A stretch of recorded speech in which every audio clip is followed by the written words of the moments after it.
these still got the wrong dates on it, July 9th, 2024. Please silence all electronic devices and mute your microphones. We will start with public hearings, but prior to that, I have one item I want to take care of in a consent item that was left off this morning, and I will do that. That item happens to be N91, and it was withdrawn from the notables. So who speaks to that? It's just withdrawn from the. It's withdrawn, so I need a motion to accept that withdrawal. Move approval to accept the withdrawal. So I got a motion second. All those in favor say aye. Aye.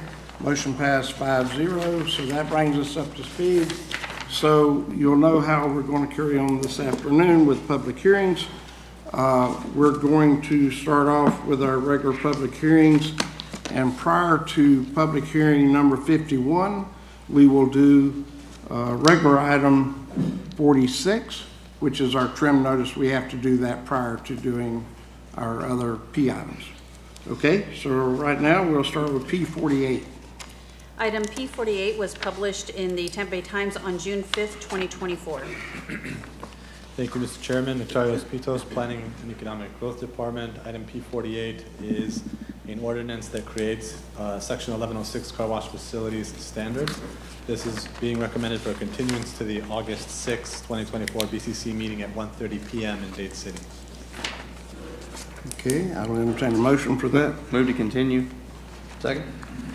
Got a motion second. All those in favor say aye. Aye. Motion passed 5-0.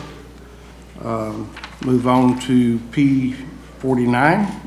Item P49 was published in Tampa Bay Times on May 22nd, 2024. Item P49 is an ordinance amending the Pasco County Comprehensive Plan, providing for a comprehensive plan amendment to the future land use map, map 2-15 and sheet 22, from Res 6, residential 6 dwelling units per gross acre, to COM commercial on approximately 0.71 acre of real property located on the south side of State Road 54, approximately 200 feet west of Shelley Lane, and providing for additional text amendments as necessary for internal consistency, providing for repeal or severability and an effective date. This comes to you with a recommendation of approval from the Planning and Economic Growth Department as well as the local planning agency. This is a small-scale amendment. We have a presentation if needed. Otherwise, the recommendation is to adopt by roll call vote. Okay. We have someone signed up for this. This is a public hearing. Mr. Chair, I have no one signed up. No one signed up for any item, but I'll say it on every item, but we have no Okay, one signed is up. the applicant here? You wish to speak before we have public hearing on the item, or? I can wait for rebuttal. Okay. So, is there anyone here to speak to this item? On P49? No one is signed up on WebEx for this No one item. signed up on WebEx. So seeing no one here to speak at this item, and all right, would you like to speak now, or? No, it's not necessary. It's not necessary. Nothing to rebut, so but get address, and Only if the board has any questions. I don't see any. We're good. Entertain a motion. Move approval. Second. Got a motion second. All those by roll call vote. District 2, Commissioner Waitman. Aye. District 3, Commissioner Starkey. Aye. District 4, Commissioner Yeager. Aye. District 5, Commissioner Mariano. Aye. District 1, Chairman Oakley. Aye. Motion passed 5-0. We'll now move to P50. Item P50 was published in Tampa Bay Times on June 5th, 2024. Item P50 is PEG 240334. It's an ordinance by the Pasco County Board of County Commissioners amending the Pasco County Land Development Code, amending Section 1105 Self-Storage Facilities Design Standards, Section 1105.2 Applicability, Section 1105.4 Corridor-Specific Design Standards, Section 1105.5 General Design Standards, and other sections as necessary for internal consistency, providing for applicability, repealer, providing for severability, inclusion into the Land Development Code, and an effective date. This is the first hearing for this ordinance. I can go through the presentation for the benefit of the board. So on January 9, the Board of County Commissioners directed the Planning and Economic Growth Department to initiate an amendment to Section 1105.5, General Design Guidelines of the Self-Storage Facilities Design Standards Chapter, to remove the complete prohibition of open and RV boat storage in the transit corridor north of State Road 52 for that portion that's in the urban service area. And on April 11, we discussed this internally, and this had gone to the, made it to the local planning agency by June the 20th. This amendment is predicated on a previous ordinance that was adopted by the board in December 7 of 2021, which among other things established freestanding recreational vehicle and boat storages as special exceptions in C3, I1, and I2 general industrial park districts, in which, in that amendment, having been made special exceptions, these uses are now conditionable under the Land Development Code to ensure appropriate landscaping and other requirements are met, as well as to preserve the future industrial capability of different sites that may be used for RV and boat outdoor storage. What's included in the amendment here are a number of Scrivener's error corrections, a cleaner definition to the corridor setback with some additional housekeeping, and then the actual amendment that the Board of County Commissioners directed in January of 2024. This map illustrates some of the housekeeping that's being done. A clarification here, the intent was US 19 to the Suncoast Parkway, but there was a typo including Moon Lake. Some of the other amendments that are throughout include these fixes on the word section within the text. And then this is the definition of the setback for the corridors. The corridor setback shall be measured from the edge of the ultimate right-of-way per the transportation corridor preservation widths as established in Table 7-2 of the comprehensive plan. So it's an update to the definition. This is the actual amendment that the board recommended, or directed staff, I should say, in January of 2024. Along the Suncoast Parkway, for the segment of that transit corridor that is north of State Road 52 and within the urban service area, open RV boat storage may be allowed as a special exception within the 200-foot corridor setback if the parcel or that portion of the parcel is zoned in C3, I1, or I2. All required landscaping and screening may be more stringent than required by the Land Development Code by virtue of the special exception and the conditions placed thereon. And the special exception may also time limit the use, so that there's a sunset eventually in the event that an industrial user comes along and wants to use the park. And with this, we request that the board accept public comment on the matter, and this will come before the board again on August 21st, 2024 at 1:30 p.m. in Newport Ridge. Okay. Is there any questions by the board? Mr. Chairman, just one question. Yes, sir. You've got the border now with Suncoast Parkway, and you've got about 300 acres along Shady Hills Road, where there's at least, I think, 300 acres of industrial coming, and probably some more going up along there. Being that these special exceptions are going to cause very little traffic, do you ever think about expanding out to that point as opposed to just the Suncoast Parkway? I think this language covers both sides of the Suncoast.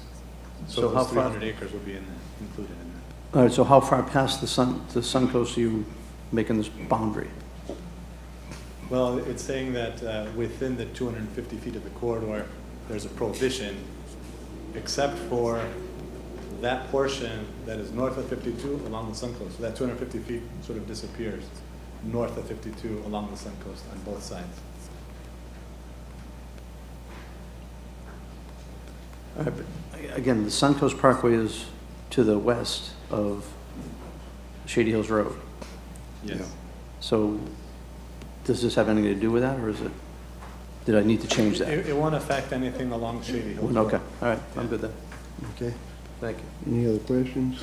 I just want to be sure that the landscape buffer is robust, because that is designated as a scenic Right. corridor, and we don't want to see all the RV and trailers and everything as you're driving down the beautiful Suncoast. Yeah, right. But I think that's in here, is that It takes it has you- to be opaque, Yes. Yeah. not just a tree every 30 feet. So this is a public hearing. Does anyone in the audience wish to speak to this item? Yes, ma'am. Name and address for the clerk. Hi, Pastor Jen Kerouac, 15925 Green Glen Lane, Spring Hill, Florida. Just to Commissioner Mariano's point, I think that this provides an increased, more professional visibility. And I don't know, because I'm not part of Pulte, but Del Webb has invested all that money along Shady Hills Road, so not sure that they would stand in agreement with not providing additional requirements along Shady Hills Road. This is for RV and boat storage. Right, so along Shady Hills Road, as Commissioner Mariano stated, there's about 384 or so acres that is zoned light industrial. So that is a potential place for storage facilities. So I would stand in agreement with an increased requirement to make it more lovely. Yeah. Thank Yeah. you. Okay. I think we covered that. If anyone else wish to speak to this item? Seeing no one, any other discussion there's no action required on this item today. Mr. Chair, we have no one on WebEx. No one on WebEx, okay? All right. So this is the first of your 2 public hearings, and the second public hearing will be held on August 21st, 2024 at 1:30 p.m. in Newport Richey, or as same may be heard. Okay. All right, with that, we will move to our regular item. P46. Amy, welcome. Hi, Amy Farrell, Budget Director with Pasco County's Office of Management and Budget. And today I'm here with item R46 for OMB 240038, where we're going to hit a key milestone in our budget adoption process, one that is founded in transparency. We are here today to set the trim or the truth in millage. That's where the board will vote on the maximum ad valorem millage rates that we can adopt in September. And this is what will go out on the trim notices to all of our residents.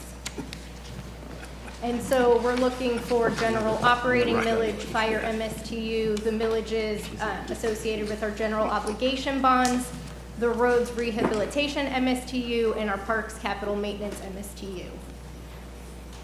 All right, so here's our agenda for today. So just to remind everyone, the priorities that were set by the board for to guide us through this budget process. We're looking at small business incentives and process streamlining, pedestrian safety, maintaining our reserve limits as appropriate, and then we have 2 new municipal services taxing units. And so our long-term financial strategy as we're building this budget, and this has been pretty thematic over the years, we've got inflation and increased demands for service that are pressuring us. These are ongoing concerns, and so these are baked into our long-term strategy. And we're looking to remain competitive in the labor market while we're continuing to get caught up on our infrastructure improvements. So what you see in the budget this year is a good balance of new recurring expenses while also putting some investment towards those one-time capital infrastructure projects. So our budget assumptions for today, we are assuming no change in our operating millage, no change in our fire MSTU millage. Our stormwater assessment has maintained the same that it's been for a handful of years. We are in accordance with our water and wastewater 4-year rate resolution. We are in year 6 of our 7 for 7 solid waste plan, and we are looking to establish those 2 new MSTUs we've discussed. All right, so general fund big picture. So we're starting off with a strong fund balance of $142 million. We're looking at about 552 coming in revenue, and we will be spending roughly $582 million as proposed in this budget. So that budget is assuming that we're spending down roughly $30 million in fund balance. Again, for some of those one-time infrastructure things that we will be talking about. All right, so the last time we met, it was at the June workshop. At that time, we had preliminary taxable assessed values from the property appraiser's office. Rewind about a week and a day, we got our final taxable assessed values, and so we are looking at an increase of 14.1% over last year's taxable assessed value. And so this table shows you what that generates in terms of millions of dollars. And then here's that impact to our fire MSTU as well. So the sheriff, with this increased number, will get an additional 1.83 million for his budget. The board and other constitutionals have 2.7. And we do have a slide that shows you the county administrator's recommendation on spending some of that money. And then for fire, that is an increase of 1.39 million from the June numbers that we saw. All right, so we looked at this chart. It really hasn't changed much, even though we got some slightly higher numbers. We are still looking at roughly 91% of our budget to just make sure that we're able to maintain the services we do today, tomorrow. We've got about 4% of the budget is geared towards what we're calling requirements. So those are, just to refresh in everyone's memories, wage increases to include the fire union, corrections officer union. We've got D shift coming online. And we also have things like a jail that we're expanding. And then 1% of it is towards what we call business plan initiatives. So those are new things we're looking to add. Maybe it's services, maybe it's people, those types of things. And then 4% is geared towards our capital infrastructure. All right, so the second table here really just highlights the things that the county administrator is proposing to add to the budget since the June workshop when we had the preliminary numbers. So just to touch on a couple, funding the design portion of an armory for the sheriff's office. We've got animal services has an increase in, they're seeing some inflation, so an increase to their medical funding, and then increasing standby and call-out pay for animal services as well, so they can have a second officer on call. All right, so how does that shake out for our constitutional officers? Really, the only change from what you saw in June is the sheriff, because he gets 40% of that increased taxable assessed value. So this shows you what his budget is based off of our final taxable assessed value versus what he submitted when we were all planning off a 10% increase. So that does generate roughly 5.75 million more for the sheriff's budget. All right. The really only big change on this slide is before we were estimating our Medicaid number, because we didn't have that from the state yet. We did get the state's number, and that did go up about 1.77 million over last year. That is a 23.2% increase. All right, so change in major funds. Just for the audience here today, major funds are typically defined as 10% of our overall budget, but we also include funds that are statutorily required, as well as some funds that are of particular interest to the board. Let's just highlight what a couple of these changes are. Our general fund, no big surprise here. We've been talking about this a lot. There was roughly, we saw on the previous slide, $22 million of that is the sheriff's increase. We've got roughly 16 million going to corrections for their jail expansion, plus their union contract wage increases. And then if we talk about fire rescue, we've got stations 2 and 4 coming online. We've got their union increases. And then we'll see some of the BPIs for these funds as well. All right, so here's just a few of our funds, because our fire MSTU fund and then our water and wastewater, we have separate slides dedicated to those BPIs. But here you're looking at some modest investments in staffing, technology, and equipment through these major funds. And then for the fire MSTU, we'll just touch on a couple here. We've got that D shift we've been talking about, outside promotional testing. So when their folks are going through promotions through the ranking, we'll have a third-party vendor come in and facilitate the testing for those positions. Branch communications coordinator, just to name a few. And then our water utility fund, we've grouped these by program so they'd make a little bit more sense, but you see a lot of investments in water quality, and then some of our, some staffing as well. All right, really no change on this slide. We do still have a 5-year, $1.8 billion capital improvement plan.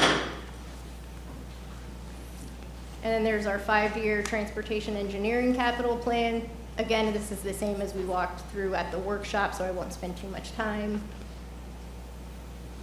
And then of note are 2 new levies that we're looking to set maximum millage on today, so our parks. And what you see here is a millage rate based off staff recommendation to generate $8.2 million worth of revenue.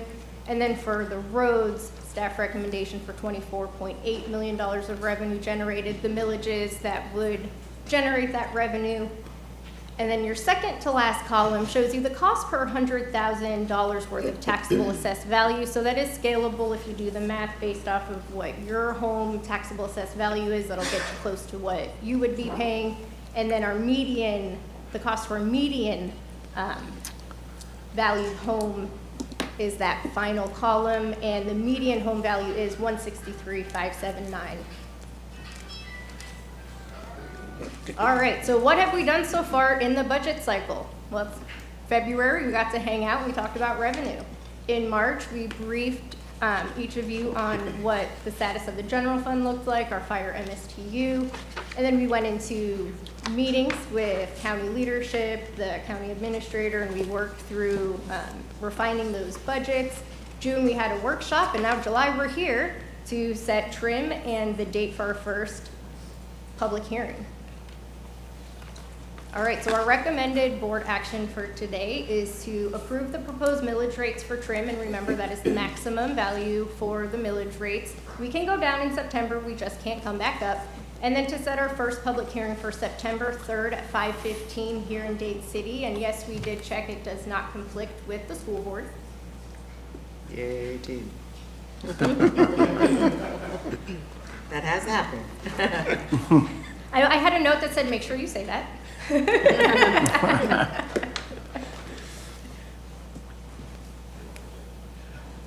All right, and so those proposed millage rates are here, and there's also a table in your handout. The third column is the proposed millage, and that is what we are proposing we set today to go out on the trim notices to the citizens. Okay.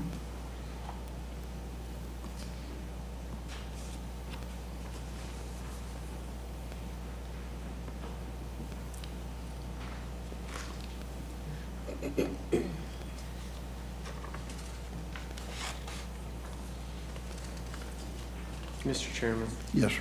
I've got a question for either Amy or the administrator, one of the two. Yep. So the MSBU's that we have hearings for in August-ish, early September, they also get transmitted with this trim, correct? Nope. No, sir. So they're not on the trim. No. Okay. Okay. All right. It's Justin Grant, Director of Public Infrastructure, Fiscal and Business Administration. MSBU's, if they're non-ad valorem, yes, they don't transmit on the ad valorem section of the trim, but we are required to also submit those rolls to the property appraiser and through the tax collector through this process, so that at the bottom of their trim notice, you will see if you're a part of that in that subject area for an MSBU, you would have that item put on. So, for example, we have Fox Ridge MSBU that runs and Highlands of MSBU that runs. So our office in infrastructure, we submit those numbers annually. They don't have to go through the ad valorem section of this process that the budget director is presenting right now. But they do land on the trim notes. Okay. Does that answer your question? That answers my question. Okay. Thank you, Justin. And Commissioner, you can wait till old business. I can wait? You can wait till your old business for, Oh, yeah, I'm looking. for your MSBU. Okay, I need to bring something issue. up. I'm looking for it, though. No, I mean, it doesn't, you don't have to act it before this item. You can wait till old business and pick up the Okay. one we talked about. I might need to have you send it to me again. 'Cause Okay. For some reason, I can't find it. Okay. All right. Any questions? Does this require any action today, or? It does. Yes. Okay. And it is a public hearing, so It is a regular item. it's a regular item. So any questions from the board? I think we're getting a lot done. We're getting a lot done. I sent an email, I sent a little thank you to Mike Wells and Brendan. I'm very happy that we're gonna be able to fund some more deputies, we all are, Yep. and get some more things done. There's still a lot of things on our list that we need to do. Right.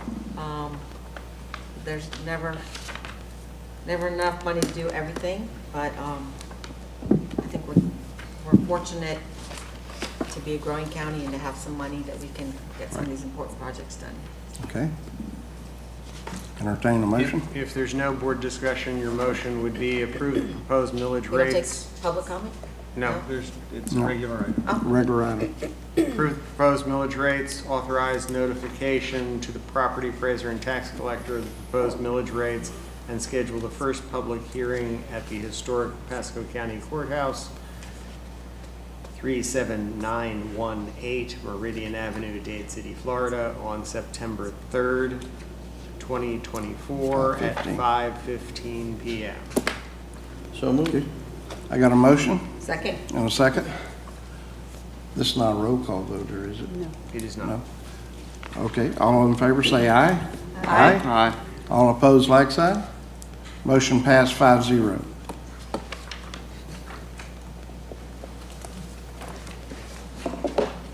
Okay, You can go back to your public hearing we items. go back to, where am I at here? Right here. Item P 51. 51.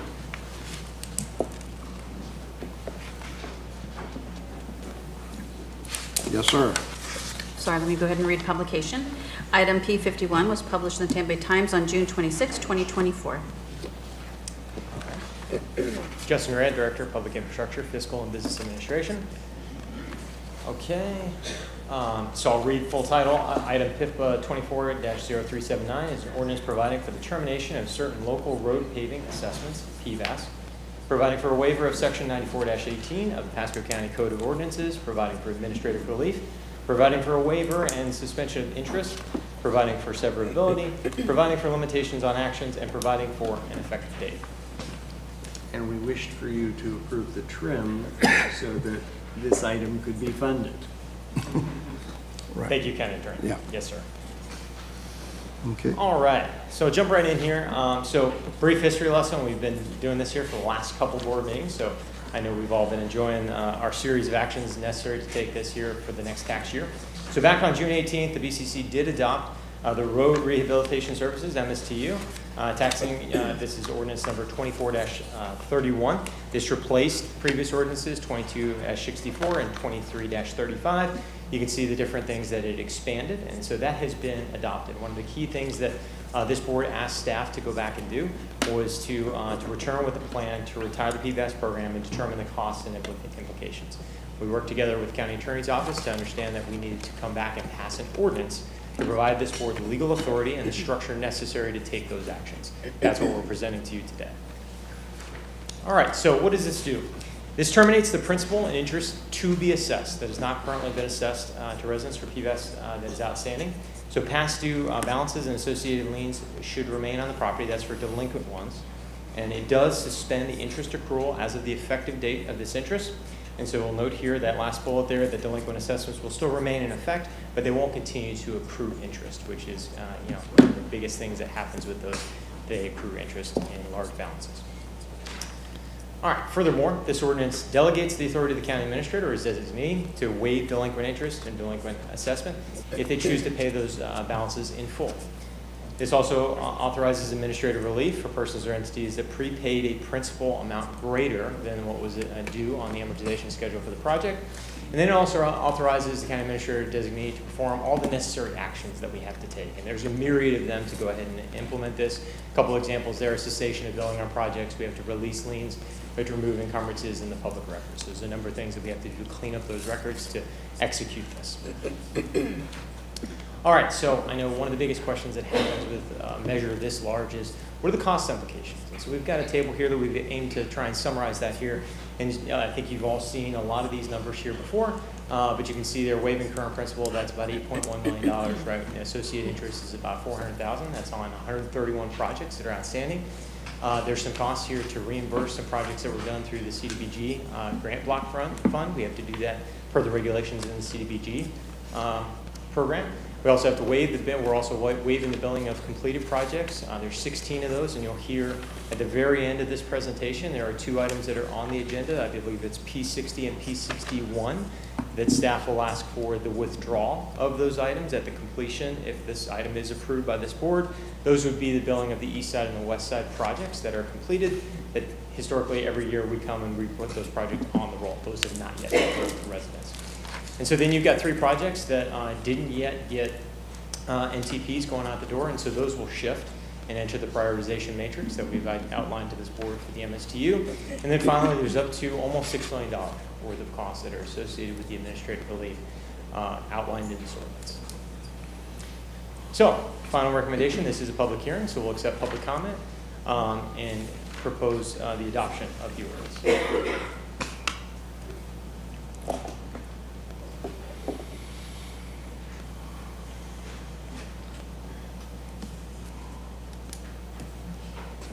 Okay. So we have anyone signed up to speak to this item? I have no one signed up for this item. I have no one on WebEx for this item. Okay. Does anyone in the audience wish to speak to this item? Seeing no one? Mr. Chairman? Yes, sir. I'd like to say, I appreciate the property appraiser tax collector working with us to look into this close. Our county attorney, Jeff, he did a great job helping us find the way to get to where we're trying to get to.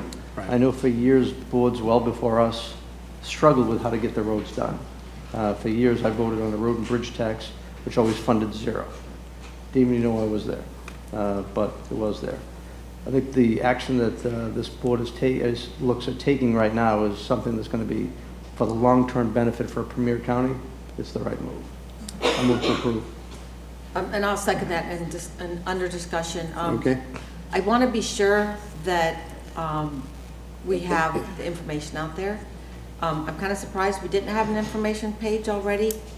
So that, people are still asking questions, and we're getting emails because they don't understand it. So let's be sure that we have some kind of fact sheet on this that's front and center, especially when the bill hits everybody, that they can go to, and maybe we could talk to the tax collector about having an information page in the tax bill when it goes out, but to give a little explanation of what's going on and why we're doing it. And remember, we are one of the only counties in the United States that's been doing it the way we do it.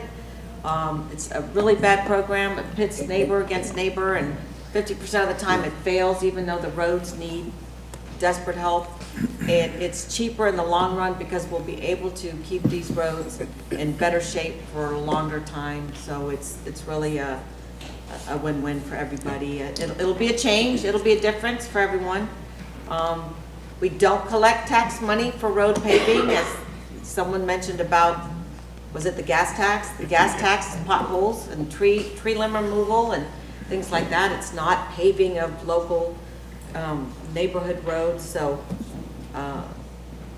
thank you for all your hard work. I'm very glad we're at this point today. Thank you, Commissioner. It took a lot of hard work for the staff. We certainly appreciate everything the staff's done to bring us to this point. It's the best thing, I think, for our citizens here in Pasco County. We have done a lot of work for you, y'all have, and to bring us and move us out of the history of the PVAS system, which we were one of the only counties in the state that actually did it that way. And a lot of roads were held up on being improved because of the fact citizens were voting against each other because some didn't want to pay and others wanted the road done.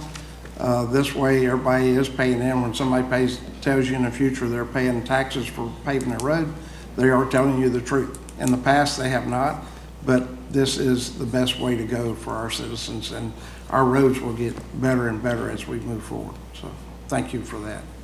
So I have a motion and a second. All those in favor? Roll call vote.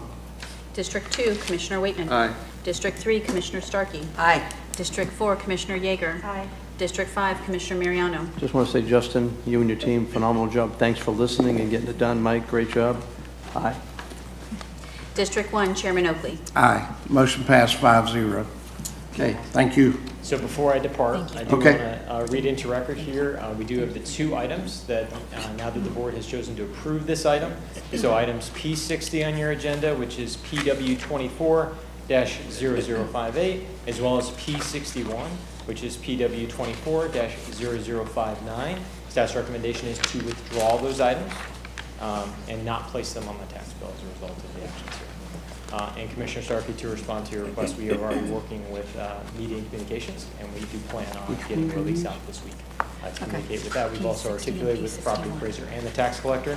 I know one of the main concerns was receiving lots of calls on this and trying to make sure that they have the information they need and that they can direct any and all inquiries to our office over in public infrastructure. So we'll make sure our phone number and our contact information is out there. So Yeah, if you any might residents- need temporary help.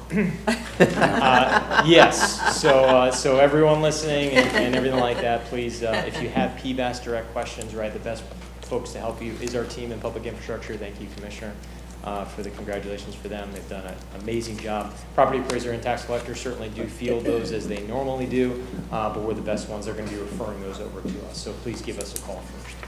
Thank you very much, guys.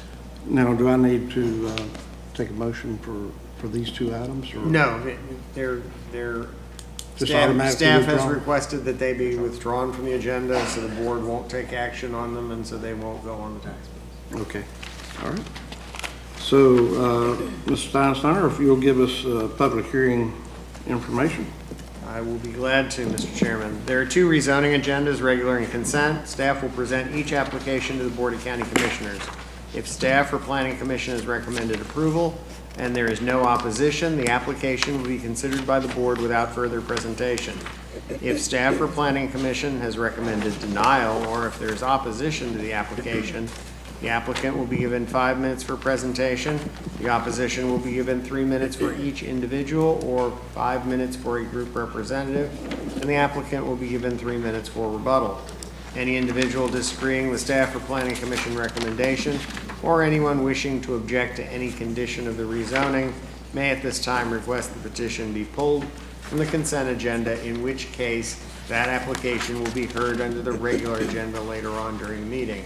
Otherwise, all rezoning applications on the consent agenda will be approved by a single motion and vote. If you wish to speak to any petition, please give your name and address and whether or not you've been sworn for the record.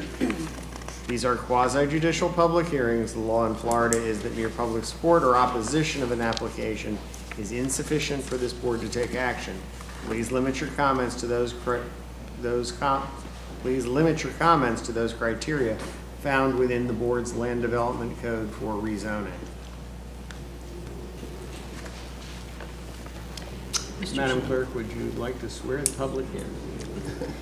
Yes, I will.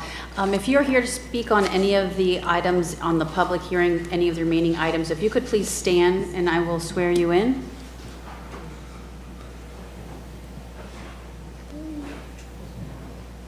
All right. Please raise your right hands. Do you swear or affirm the testimony you're about to give is the truth, so help you God? Thank you. Okay. First item is P52. Item P52 was published in the Tampa Bay Times on May 22nd, 2024, and by affidavit of certified mailings and site postings. Good afternoon, Commissioners. Denise Hernandez, Planning and Economic Growth. Item P52 is PEG 24CU15. It's conditional use in the name of Southern One LLC, Coral Towers LLC, Verizon Wireless. The request is to continue the item to the October 8th, 2024 Board of County Commissioners meeting at 1:30 p.m. in Dade City.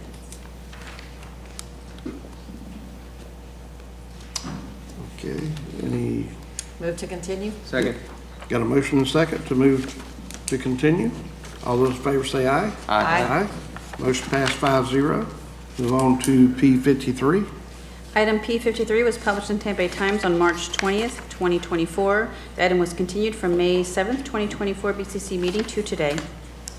Item P53 is PEG 247694. It's a zoning amendment in the name of SR 54 and Lake Crystal MPUD, Master Plan Unit Development, Interstate Homes, LLC, and others. The request is to continue the item to a date uncertain. Move to continue? Second. Got a motion and second. All those in favor say aye. Aye. All right. P54. Item P54 was published in the Tampa Bay Times on May 22nd, 2024. Item P54 is PEG 247683. It's a zoning amendment. Crossways MPUD, Crossways 301 LLC. The request is to continue the item to the August 6th, 2024 Board of County Commissioners meeting at 1:30 p.m. in Dade City. Okay. Move to continue, time certain. Got a motion Second. and second. All those in favor say aye. Aye. Move on to P55. Item P55 was published in the Tampa Bay Times on May 22nd, 2024. Item P55 is PEG 247764. It's 301 East MPUD zoning amendment, 301 East LLC. The request is to continue the item to a date uncertain. Move to continue, time uncertain. Got a motion and second. All those in favor say aye. Aye. Now the start of consent items, P56. Item P56 was published in Tampa Bay Times on February 21st, 2024, and by affidavit of certified mailings and site postings. This was continued from April 10th, 2024 BCC meeting to the April 23rd, 2024 BCC meeting, where it was continued to today. Item P56 is PEG 247775. It's a zoning amendment in the names of Thomas Lee and Kimberly Ann Samanek. It's for a change in zoning from an AR agricultural residential district to a C2 general commercial district with a voluntarily agreed upon deed restriction that limits the uses to those uses in the C2 general commercial district, also known as the Live Local Act. Deed restriction comes to you with a recommendation of approval from the Planning and Economic Growth Department and the Planning Commission. Okay, is anyone here to speak against this item? Seeing no one, leave it on consent and move to P57. Item P57 was published on the Tampa Bay Times on May 22nd, 2024, and by affidavit of certified mailings and site postings. Item P57 is PG 247755. It's a zoning amendment in the name of Bover McCabe, VOPH MPUD, SKF Development LLC. It's for a rezoning from an AC agricultural district to an MPUD Master Plan Unit Development District to allow for the development of 130 townhomes and associated infrastructure on approximately 19 acres that are located within villages of Pasadena Hills, within Village H. And this item comes to Village B, I apologize. This item comes to you with a recommendation of approval with conditions as included in your agenda packet from the Pasadena Hills Planning and Policy Committee and the Planning and Economic Growth Department. For purposes of housekeeping, there are several ex parte communications. Those have been provided to the clerk's office. Those communications occurred with Commissioner Waitman, Commissioner Oakley, Commissioner Starkey, and Commissioner Yeager. Additionally, there was an updated MPUD map, which didn't specifically change this particular MPUD. It just shows its relation of this MPUD with the Harvest Hills North MPUD. Okay. Is anyone here to speak to this, against this item? Mr. Chair, I have no one on WebEx for this item, and on P56, there was no one on WebEx either. Just wanted to Okay, make that thank statement. you. All right, leave it on consent. We move to P58. Item P58 was published in Tampa Bay Times on May 22nd, 2024, and by affidavit of certified mailings and site postings. Item P58 is PG 247791. It's a zoning amendment in the names of Ronald C. Rubrecht and Patty M. Living Trust. It's for a change in zoning from an MPUD Master Plan Unit Development District to an AC Agricultural District. Comes to you with a recommendation of approval from the Planning and Economic Growth Department and the Planning Commission. Okay, is there anyone here to speak against this item? No one's on WebEx. No one on WebEx, okay. Put her on consent, and at this time I entertain a motion for the consent items. Move approval of consent agenda. Got a motion and a second. All those in favor say aye. Aye. Motion passed 5-0. Move on to a regular item, P59. Item P59 was published in the Tampa Bay Times on June 26, 2024, and by affidavit of certified mailings and site postings. Item P59 is PEG 24CU02. This is for a conditional use for a 155-foot above ground level monopine wireless communications facility in an AR1 agricultural residential district. It's under the name of Pasco Land and Cattle Company, LLC, Skyway Towers, LLC, Verizon Wireless. Again, proposes 155-foot above ground level, which consists of a 150-foot wireless communication facility with a 5-foot lightning rod.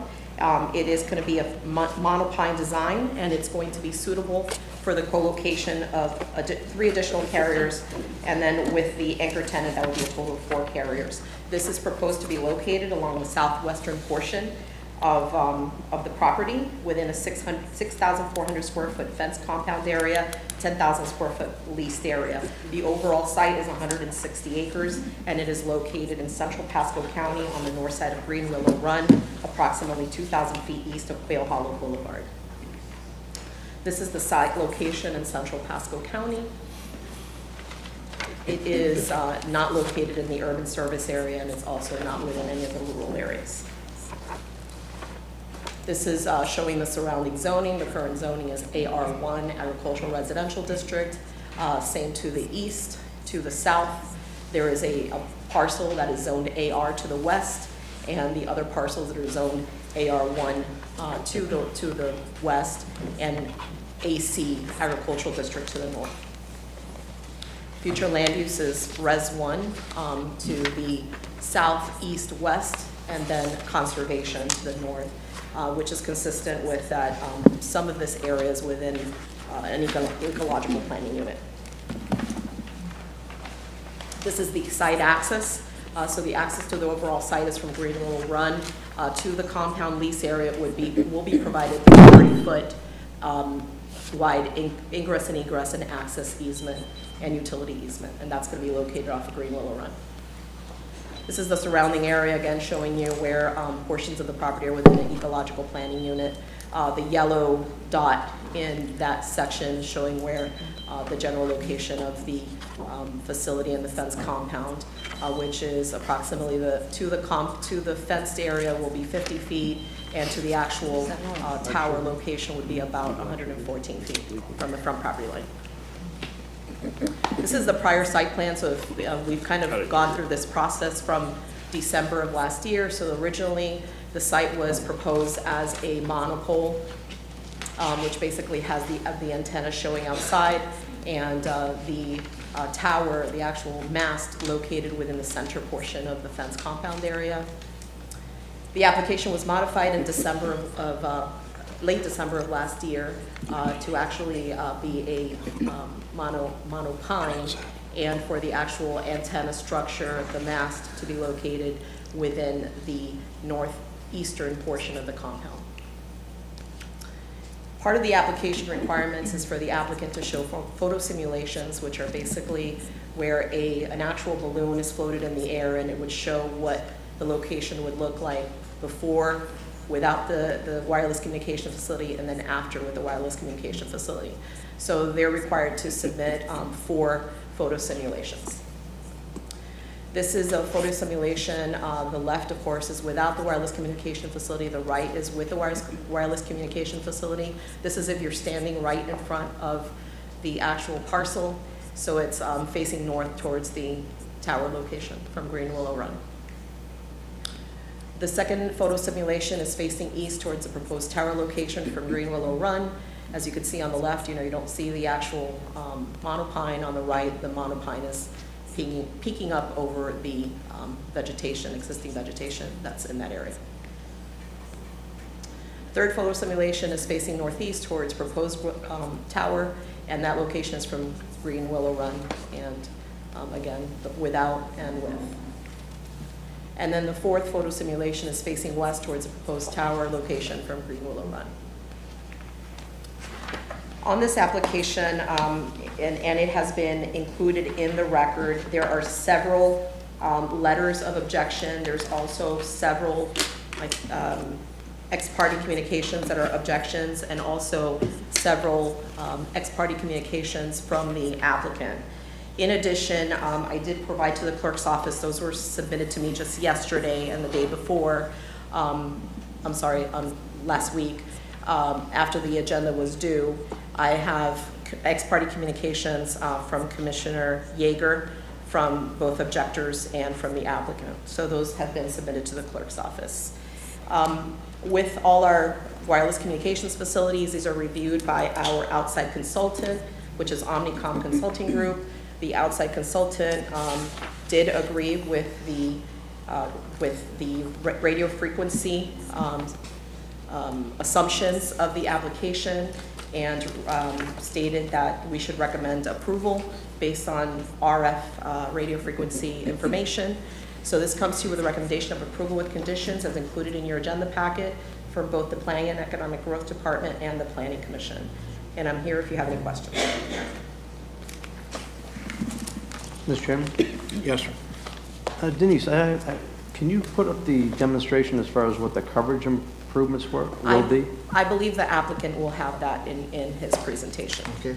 The actual radio frequency package that comes from them.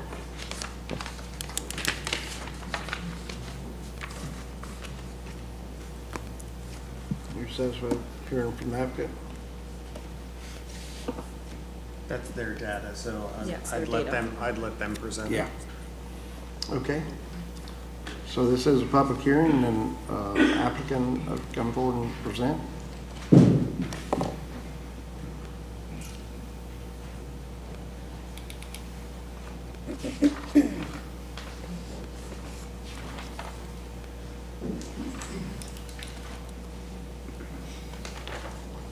Name and address.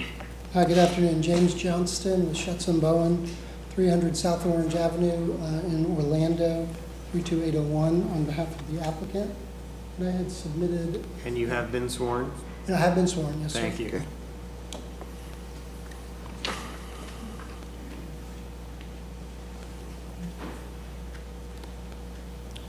And again, good afternoon.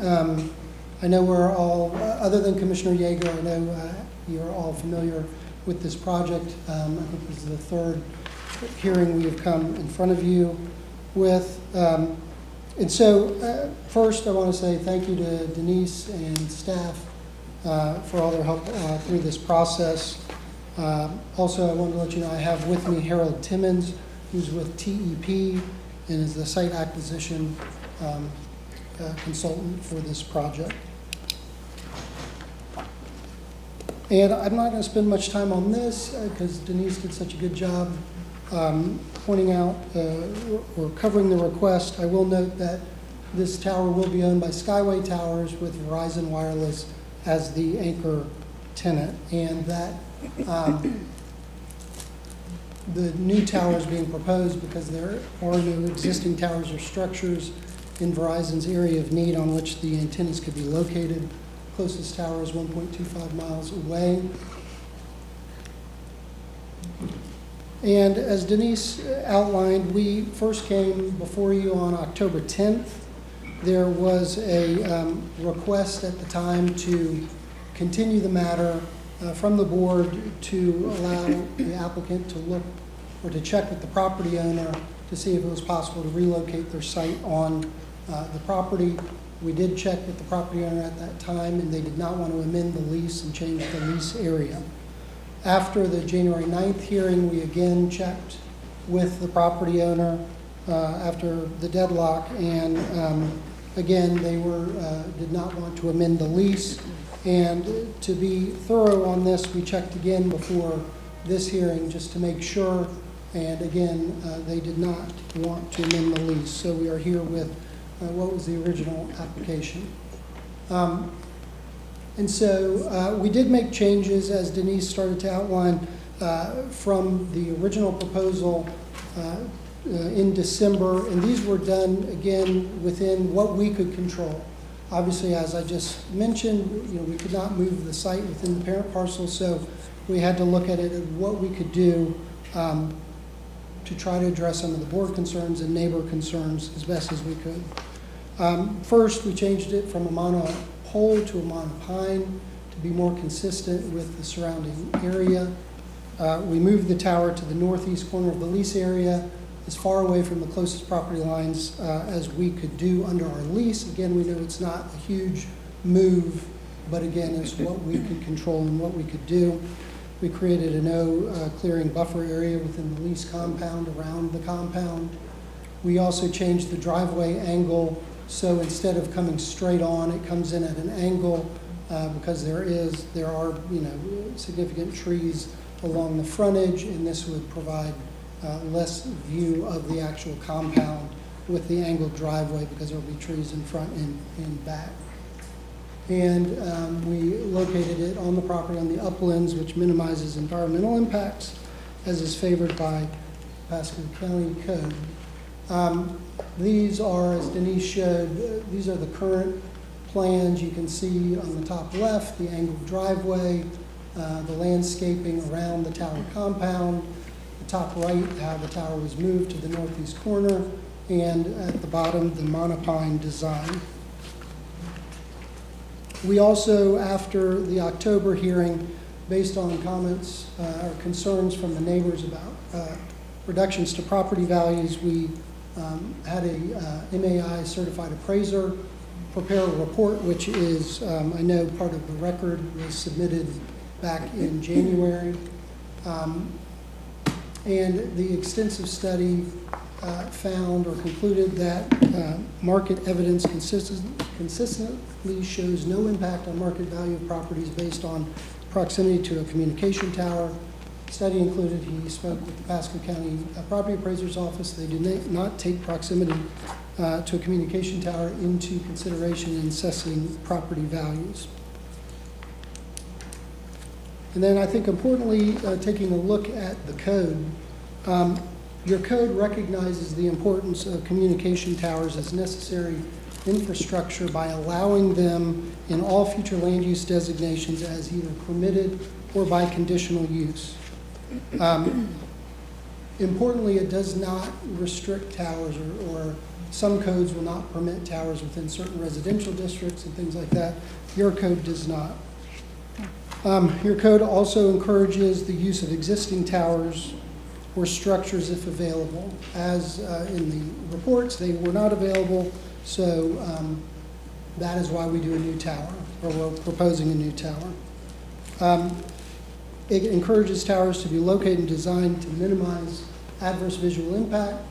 Again, we've located on a vacant, heavily wooded property, designed it as a monopine. Your code recognizes that just because a tower can be viewed does not necessarily mean an adverse visual impact.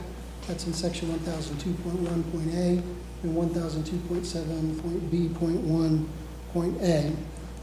Your code also includes detailed tower development standards, which must be met and are met by our application. As far as the location standards for towers, again, recognizing the likelihood of some adverse visual impacts and allows them so long as on balance they're not overwhelming. And that is in section 1002.7.b.1.a. And so again, I don't want to spend too much time on this, but as far as tower design, your code development standards, we have to indicate that no co-location is available, which we did. The new tower needs to provide for co-location, which it does. It's designed to minimize adverse visual impacts. It meets your setback requirements and provides required screening and landscaping. It's a monopine design. Your code considers mitigated tower types to have less adverse visual impacts, and a tree type is a recognized mitigated tower type. It will accommodate 3 additional users. The compound is enclosed by an opaque vinyl fence with landscaping to meet code. Has an engineered fall zone of 50 feet, so in the unlikely event the structure is compromised, it would remain on the parent parcel.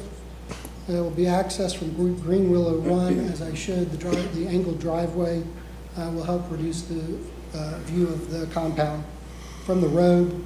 There was an FAA determination of no hazard to air navigation, and there is no lighting required for this tower. And so I'm going to skip over these. These are just showing the property in general. And again, the property showing along Green Willow Run with a close-up of the property in the middle.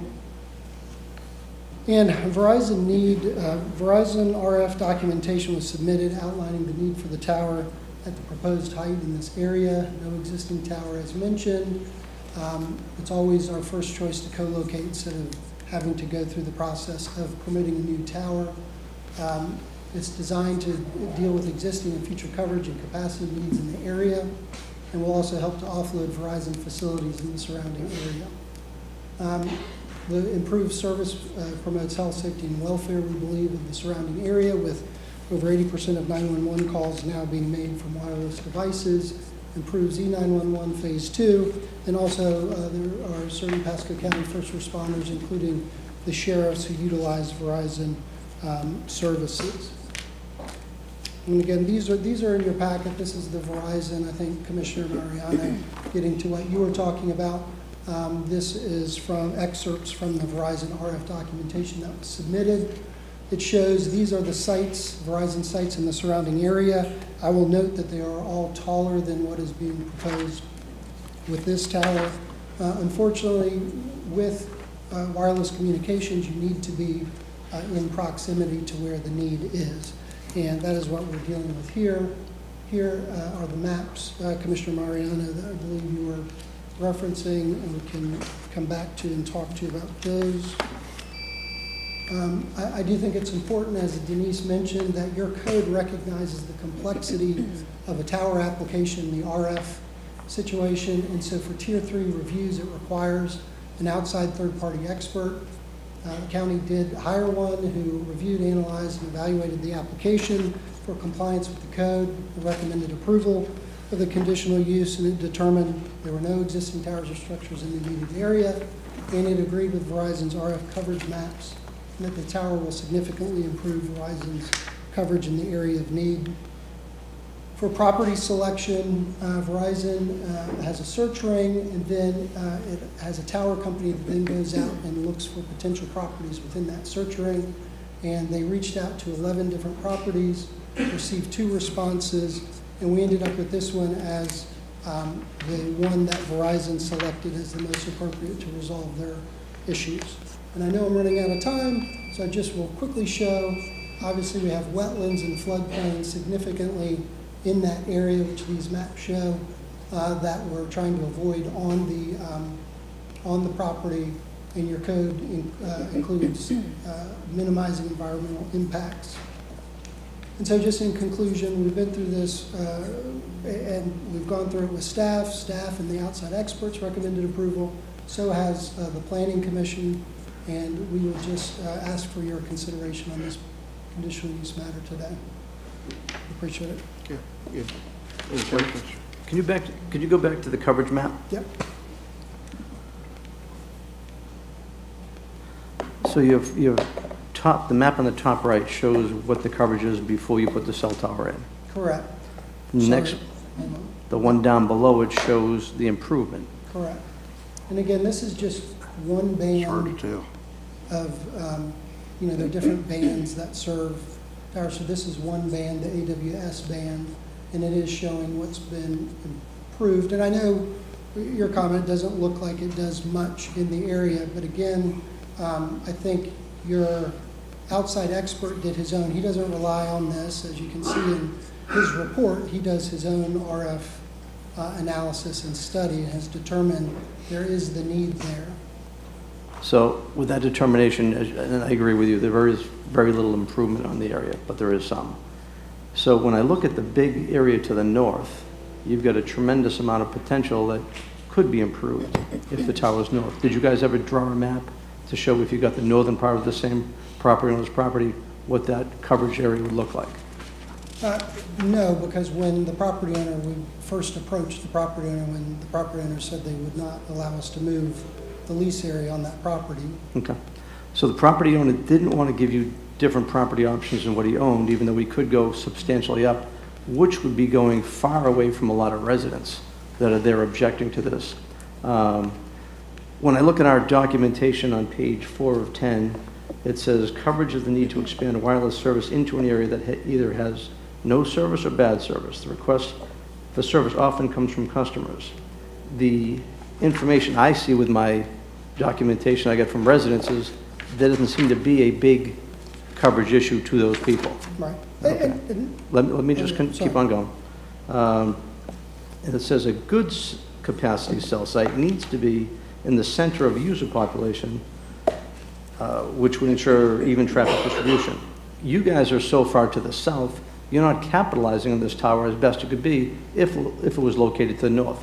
Now, I know you are a little limited to what you can find, but clearly this is not in the center where a coverage area would really benefit people. So now we're going to have to put more towers out there than we'd have to if we located them better. Neighborhood meeting, again, from all the information I saw in the neighborhood meetings, they're not looking for better coverage. They say they've got good coverage. So for that reason, I still have the same issues I had with it. No, and I understand that, Commissioner, I appreciate that, but again, I would say we don't undertake this effort to do this if there's not a need, now and based on, future need, because this is all mapped out as an interrelated system.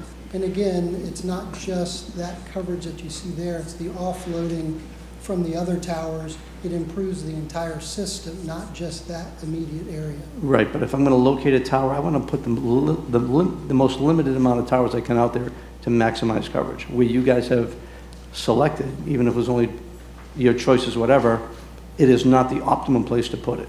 So it's not the optimum place to put it. I can't support what I see in front of me. I appreciate that, but I do rely on the actual RF engineers who design these systems as to where towers are needed and will work. If an engineer was to look at this and have the complete flexibility, where would he probably put this tower? I don't know, I'm not an RF engineer. Let me tell you what I see just as a layman. When I see this map, when I see the tower right where it is right now, with no coverage, and I see the tower just with a minimal impact, I'm going to say just as a layman, they're not putting in the right spot. Clear as can be to me. I appreciate your opinion. Okay. Any other questions? So it says a public hearing. Is anyone signed up for this item? I don't have anyone signed up, and there is no one on WebEx for this item. Is anyone in the audience wish to speak to this item? Mr. Monte was given extra time for this item. Yeah, I gave him 5 minutes.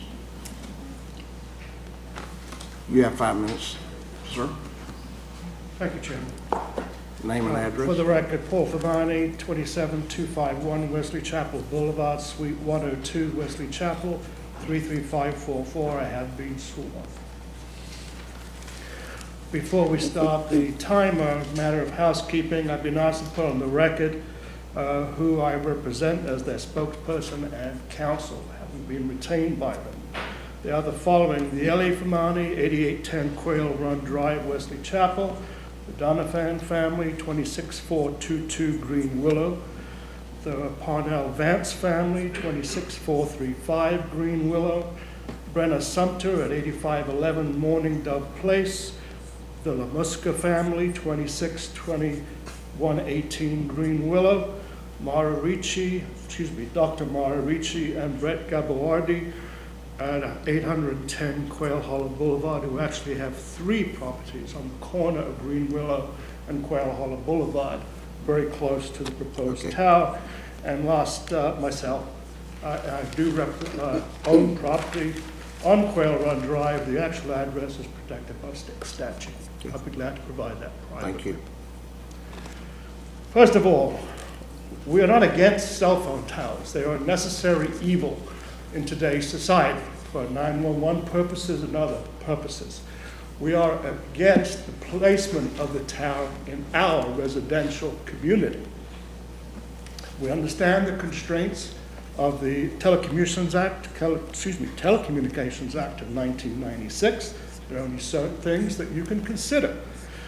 But even the federal law states that Land Development Code does allow municipalities to deny construction permits when it is based on a reasoned approach. And that's Title 47, USC, Section 332.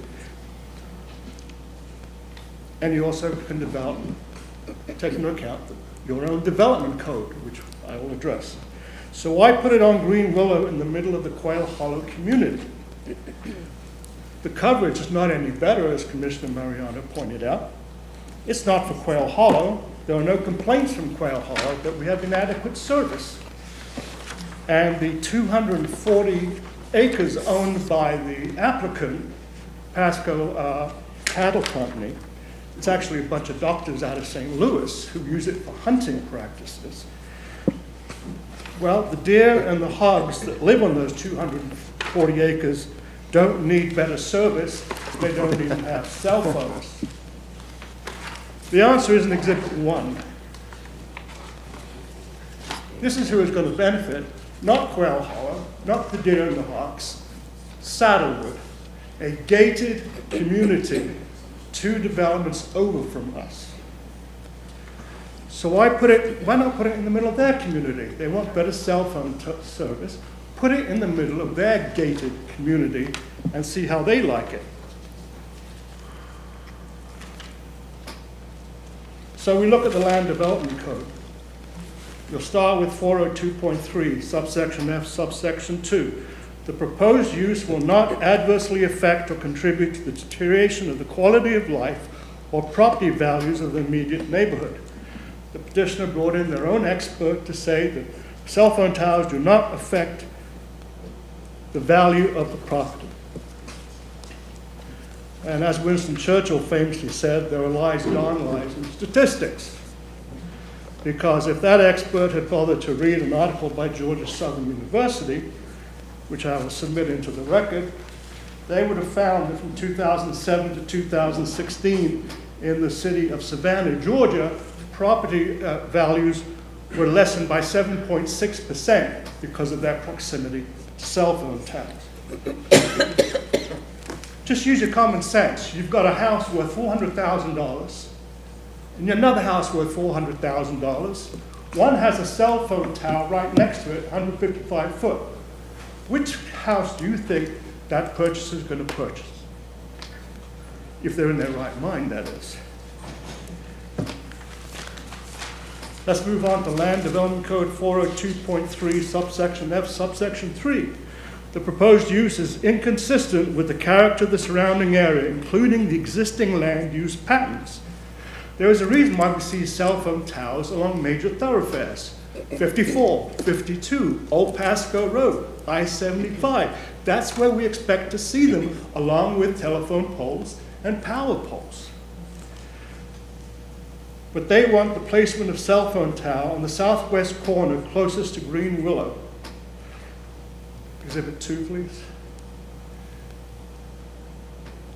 A marks where the land is that they want on the southwest corner. B is also owned. It's another 120.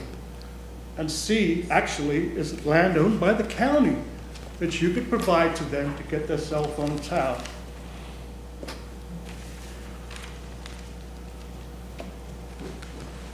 .3, subsection F, subsection 6. The site upon which the conditional use is to be located has or will have screening and buffering sufficient to prevent interference with the enjoyment of surrounding properties. Petitioner's own unofficial tree report has the highest trees at 60 feet. Those are live oaks. This tower is going to be 2.5 times the height of those trees, sticking out like a sore thumb in our once pristine community.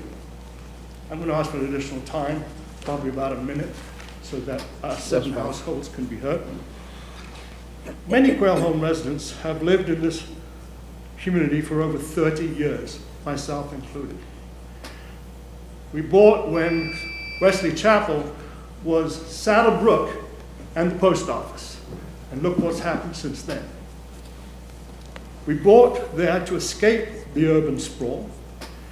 Until now, we've enjoyed a sanctuary from the developments and the craziness of development in Wesley Chapel and Pasco County.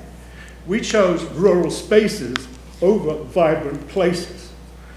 We don't need Starbucks and a car wash on every corner.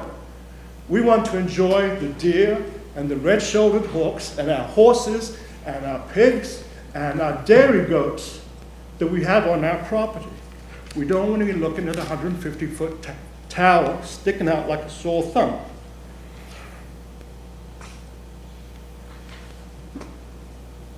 If you go to Exhibit 7, please.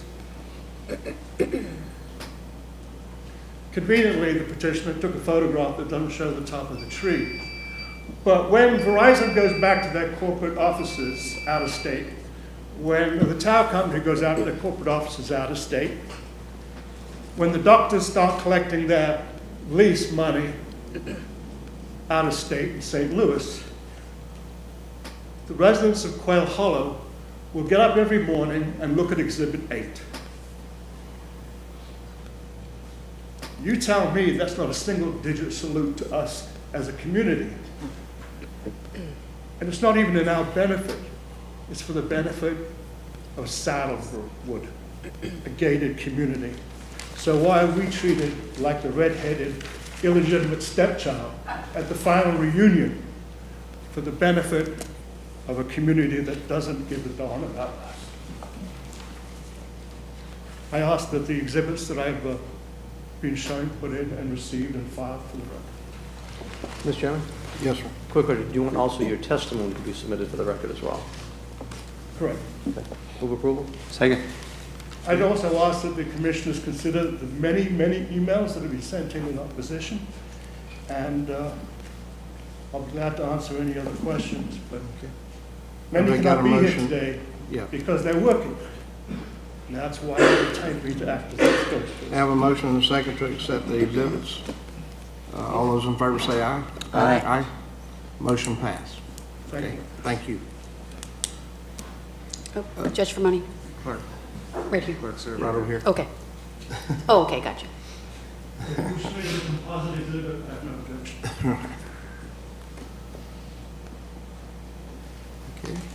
Chairman? Yes. This is a cell tower, guys. On your map, does it show where the Commissioner, exist? Well, if I may, Oh. let's close public comment. Oh, I'm and sorry. see if it- Okay. We'll is there- close public comment and Well, have, I don't think there is any more, I think, yeah, I called for those but earlier. I would call one more time. Is there anyone in the audience wish to speak to this item? If you're here, come forward. I see no one coming forward. We'll And again, close there's no one on public comment. WebEx. And there's no one on No WebEx. one on WebEx. Thank you. And then I'll ask the applicant to please come forward to rebut.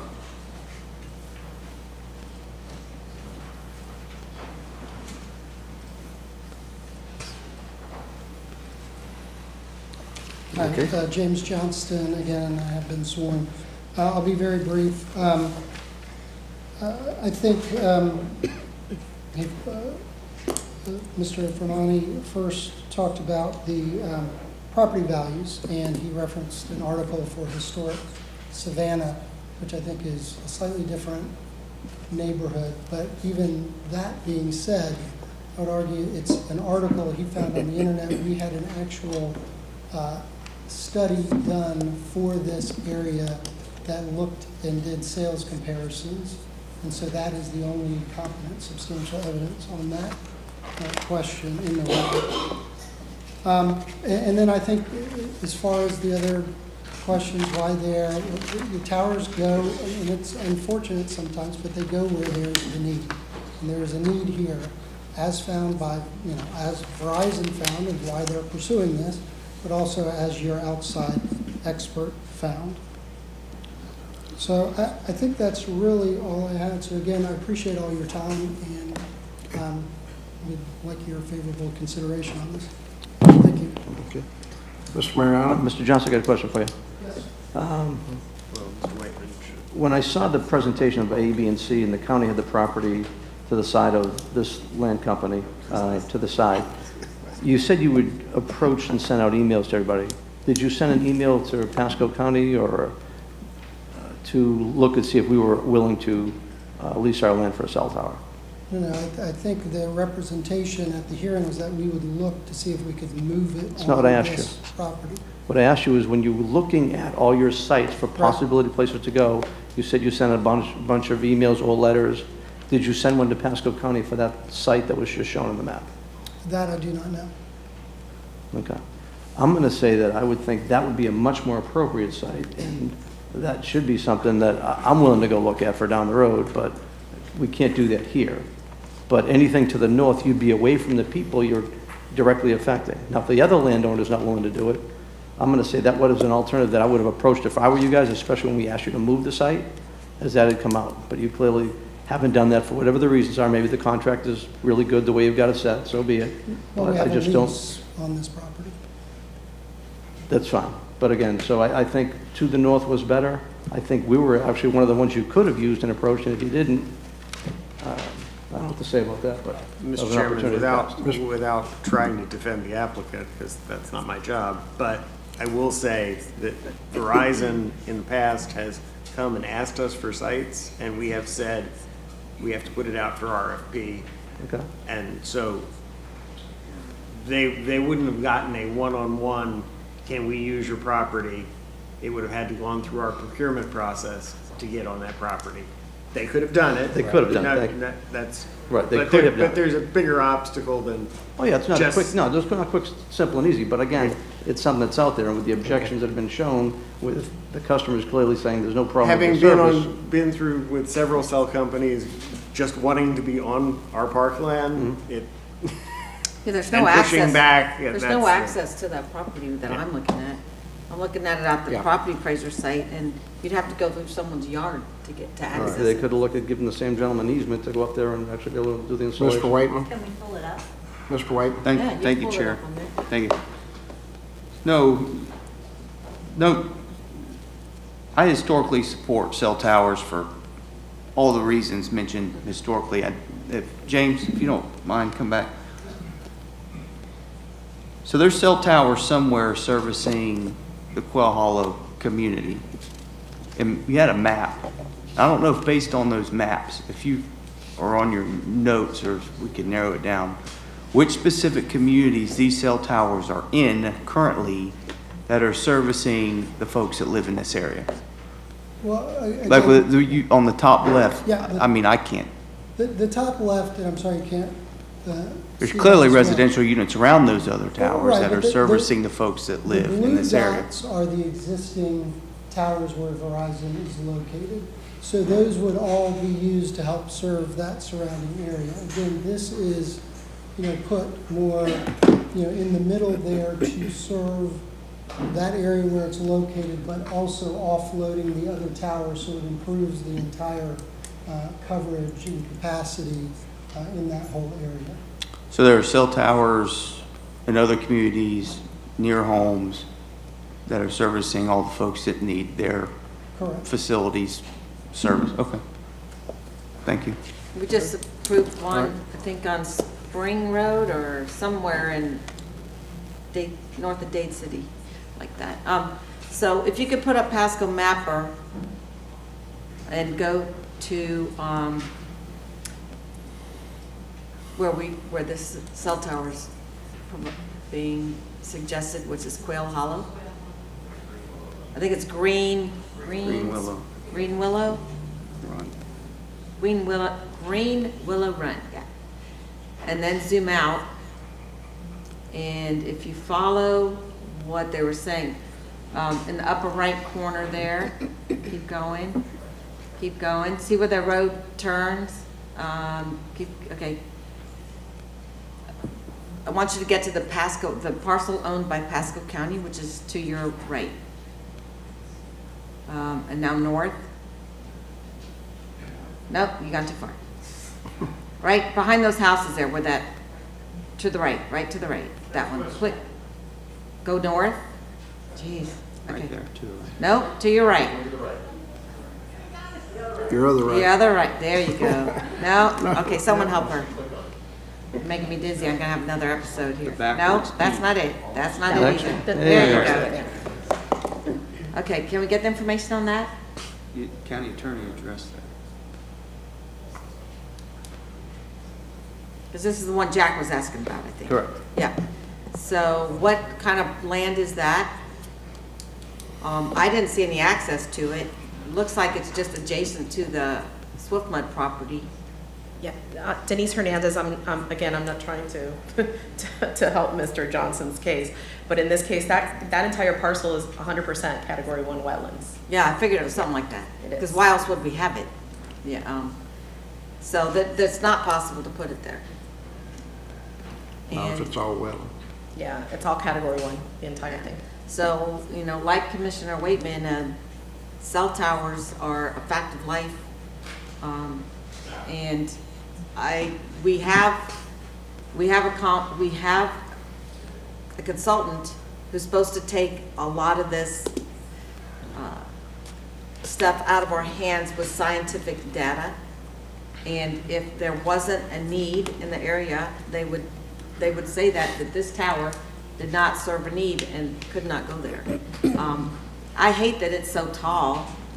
I don't like that it's so tall. That's a big problem for me. And I want him to justify again why it has to be that tall. And I get that there aren't a lot of houses to the north. I think there is some land around here that is developable, because I remember we had someone proposing a bunch of houses back here somewhere. So it's not that nothing's coming there, but I know that when I'm in Starkey Wilderness Park or in any other of these big land masses, there's people hiking, biking, horseback riding, doing things in there.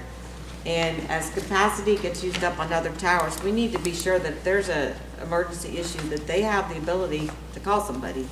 So I know it doesn't look like a lot to the north, and you think it's only for the south, but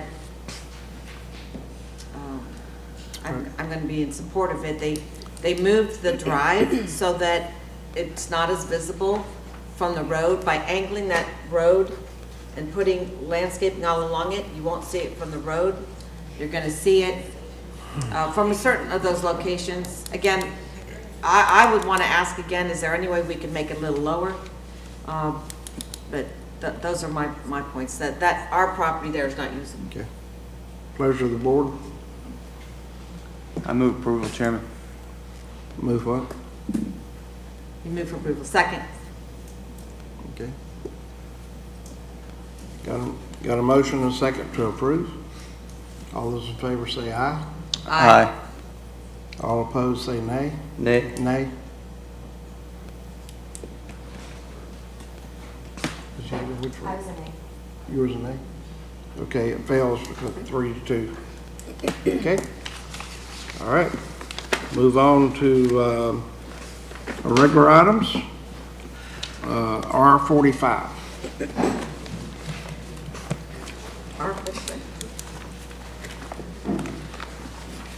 I think that's a presentation. You are correct. Hmm? You're correct. We don't. I said you're correct. Okay. So, Mr. Chairman? Yes. Oh, yeah, we got to go back. The reason I wanted to bring this item up was many years ago. This item? This item, yeah. Okay. I think it's under my name, right?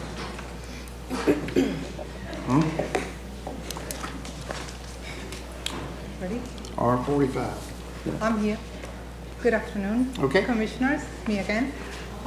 Janina Elkin with Pasco Director. I'm just here to give you a brief update in regards of our bus wrapping advertising program. Mr. Chairman, if I could? I mean, I asked for this item. I think I should speak to it first. Do what now? I brought this item up. I asked for Okay. the item. I'd like All to right. speak to it Well, I don't first. have nothing that says that to me, so. No, it's right on the agenda. R45 is under my name under District 5. Oh, gotcha. Okay, I see that now. All Yeah, right. I couldn't see it, so. Okay. All right. So, years ago, Amanda Hart came to me at a business function, and she says, you know, what about taking a look at doing some wrapping of the buses? Others are doing it. Take a look at it. Long story, we went through, we did an RFP, whenever they won the bid, went through it. There were a few things we had to go through. One of them was as far as attorneys go. At the time, sinkhole claims are really, really high, so we didn't want to have attorneys out there advertising because we didn't want to be advertising bad things. And if you look at the current contract, it's got a few things in there that are there as well. Having said all that, we took attorneys out of it as we went forward. But we clearly wanted to create revenue if we could, and we did. There were some issues with the old buses, the Bluebirds. They would die down. They could be off the road for 300 days, 100 days. It was really tough to rent those out, make revenue from them from going on. We've made improvements with that all the way through, and that's been a good thing to speed it. But some of those buses are still there, so we kind of take them off the list. We don't allow every single bus to be advertised on, but we do a bunch of them that are going forward. Another thing where this is going to end, to me it would be very appropriate, as it was a county commission initiative to go forward with the RFP, if we wanted to end it, the county commission should be the ones directing where to end it. It should be coming from staff, that they don't like it, they want to end it. So that bothered me quite a bit, where I wanted to bring this forward. I think there's some great conversations we can have to improve it, improve revenue as well as quality of the product.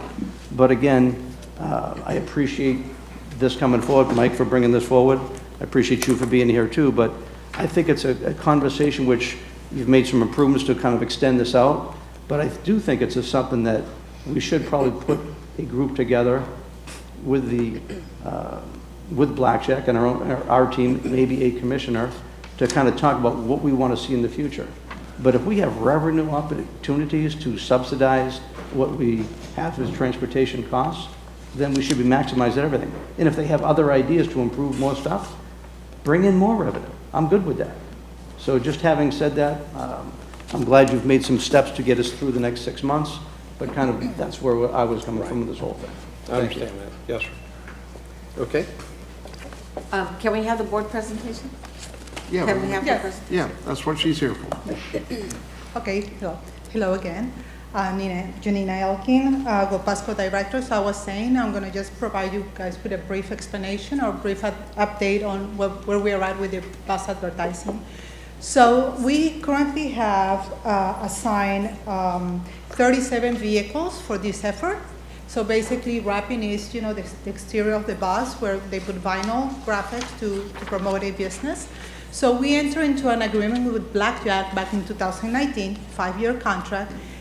The last year of this contract was 3-year contract plus 2 additional. So the second and last renewal was last year in June 2023. So last week, this contract ended, the 5-year agreement. So what we are doing currently is extending this contract for 3 months and to close out fiscal year 24. And in addition to that, we're going to add 3 more months, 1 month extension for the next 6 months. So this will bring us till December 31, 2024. In the meantime, what we're going to be doing is putting out a solicitation for this type of advertising. Now, our department is looking to implement new strategies to bring up not only revenues, but also to be more modern as we modernize our system. So there are 3 components or 3 items that we have to take into consideration of what we're doing. So the initiative that we have currently is we're improving our services, on-time performance and reliability. We currently have a route study being done so we can achieve those goals.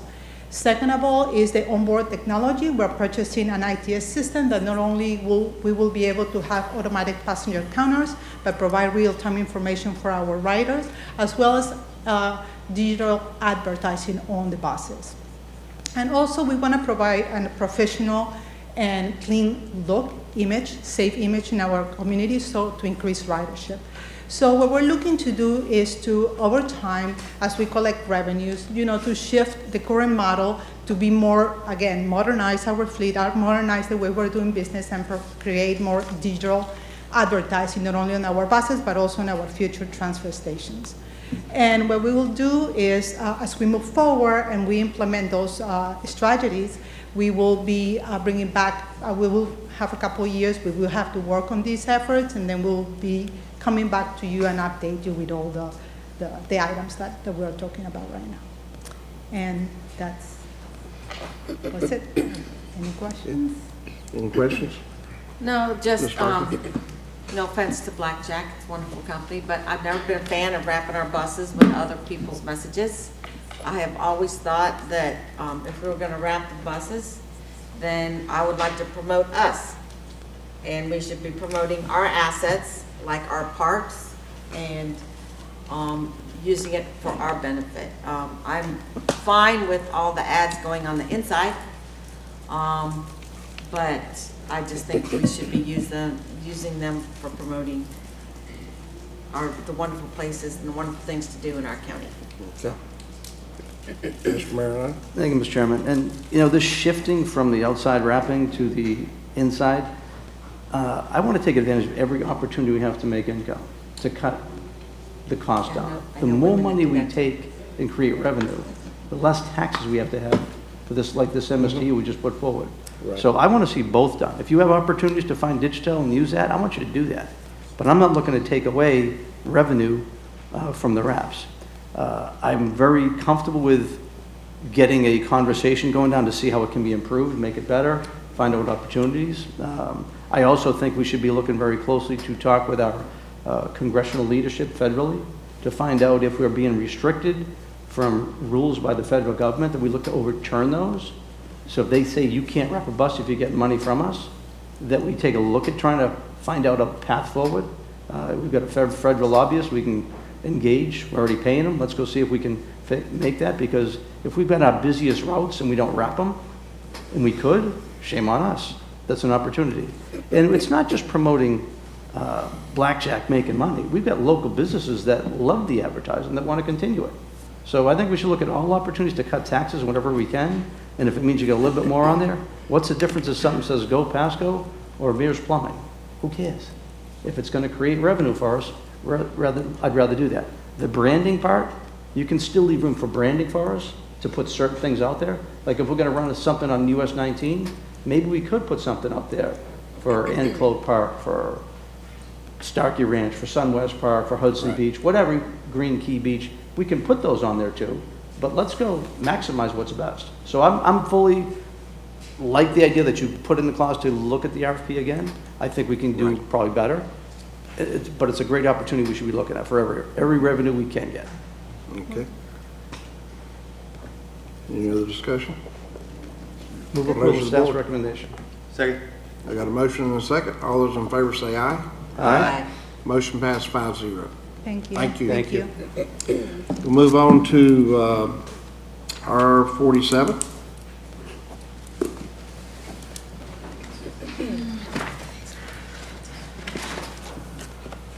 I think we're going to talk about libraries.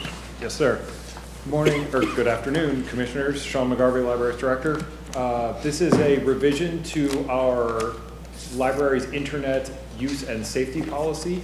The state of Florida has recently made a change to the policy where one line has to be added. If you are all asking yourselves, why am I up here for one sentence added to a slide? That is because the federal E-rate program, which reimburses the amount that we spend on the internet cost to provide public services internet, requires a publicly noticed meeting and a vote on the actual policy. What we have changed to the policy is adding the state's banned applications list. Those are in, so this brings us into compliance with new state ordinances and guidelines, and that is the entirety of my presentation. Okay. Pleasure of the board. Move approval. Second. Got a motion and a second. All those in favor say aye. Aye. Motion passed 5-0. Thank you, sir. That ends regular meeting. We'll move on to ordinary business. Mr. Waitman? Do we go to C20, Chair? C20. C20. Oh. Where is that? Oh, that item. I forgot that item. Okay. C20.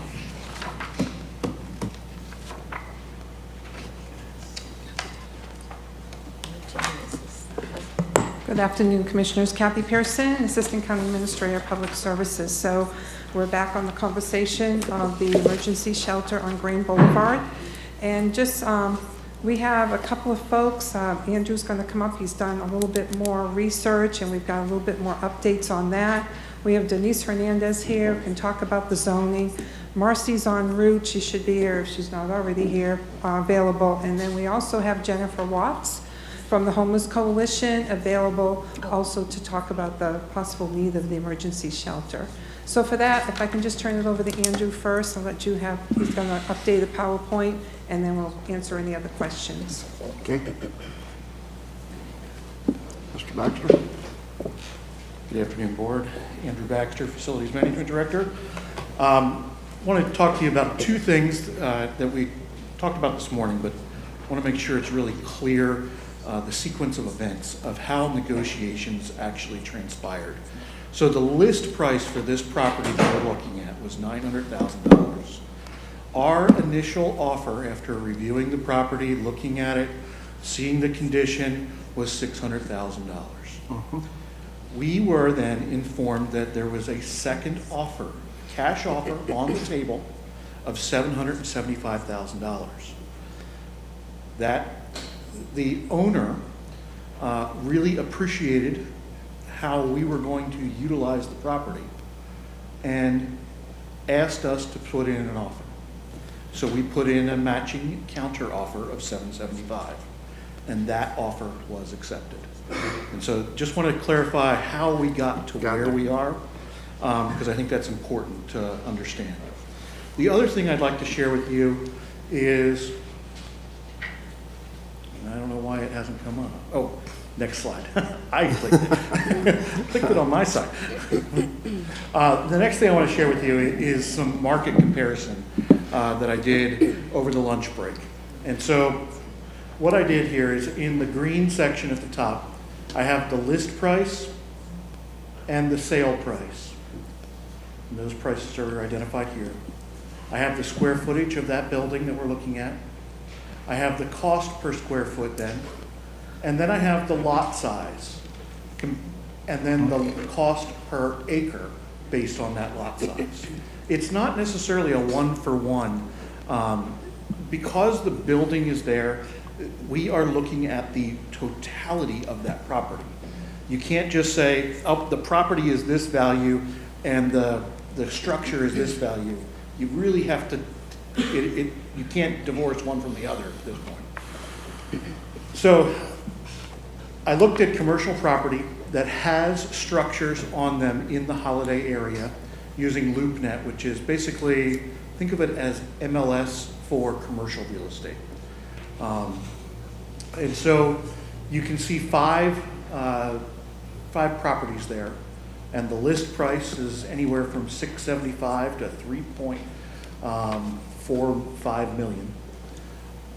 You can see there's different square footages, but this normalizes by doing the cost per square foot, it normalizes that amount. And so you can see between $64 to $406 is the range. And then when you take a look at the acreage of those available commercial properties, there's properties that are available from 0.44 acres up to 4.77 acres. And then you can look at the cost per acre of those properties, of comparable commercial properties in the area. And then there were two other vacant land properties that I have identified in blue there that are on the market right now in the Holiday area. Again, they're very small. They wouldn't fit our need.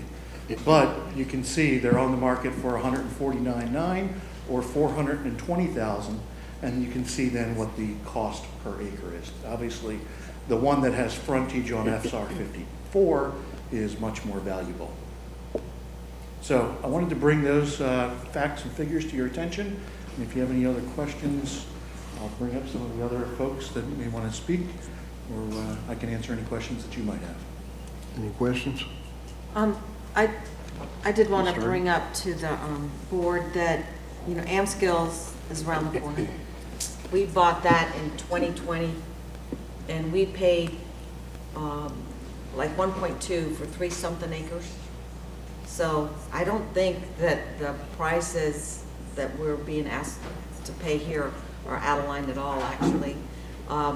Like I said, we have some clients that are looking for certain kinds of, I say we, my husband and my son, trying to find something 2 acres or larger, and it's very hard to find. So the property is going. And this meets the needs of, this isn't a good location for what we need it to be. Again, at the end of the day, it's smaller than I think what we wanted, but I view this as a temporary location, which is why I like the pallets idea, because they can all move. And so I hate to see that CDBG money not get spent here, and I just think it's to our great advantage to get moving on something. I can show you picture after picture of what US 19 and Holiday looks like. And the people, I'll let someone else speak, and I'm going to throw some pictures over there and show you what's going on right down the street. Commissioner, while you're bringing those pictures up, would you mind that we let Jennifer Watts from the Homeless Coalition say a few words? Yes, is she online? Yep. She is online. Oh, good. Thank you. Okay. Jennifer?